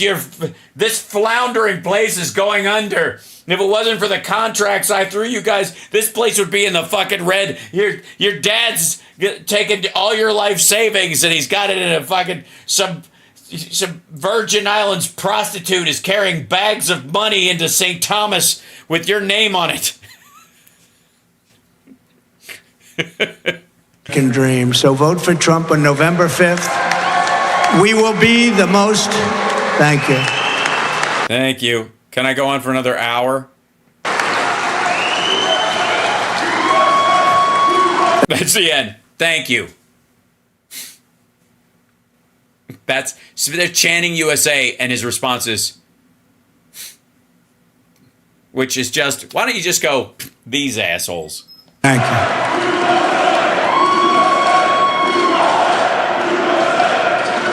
Thank you very much. Thank you to Pennsylvania. You've been the reception coming here with the people outside waving. It was a beautiful sight. The love that they have for what we're trying to do and what we will do. I just leave you with this: vote on November 5th or sooner. November 5th will do this. What is that body movement? What is this? Vote. Ow! Kabam! vote on November 5th or sooner.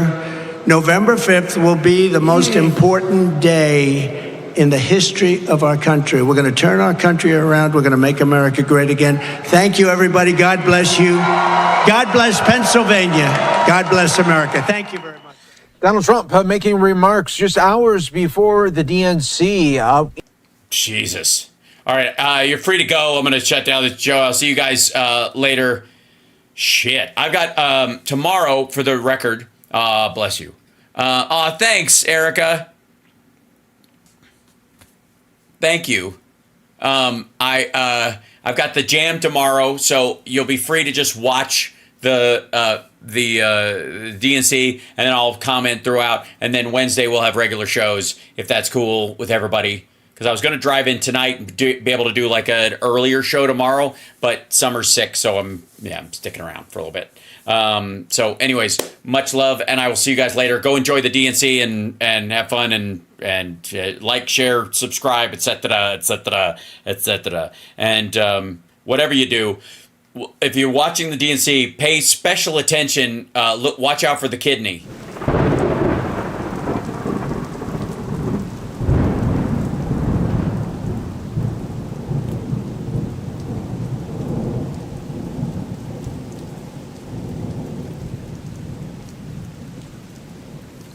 The kidney has a very special place in the heart.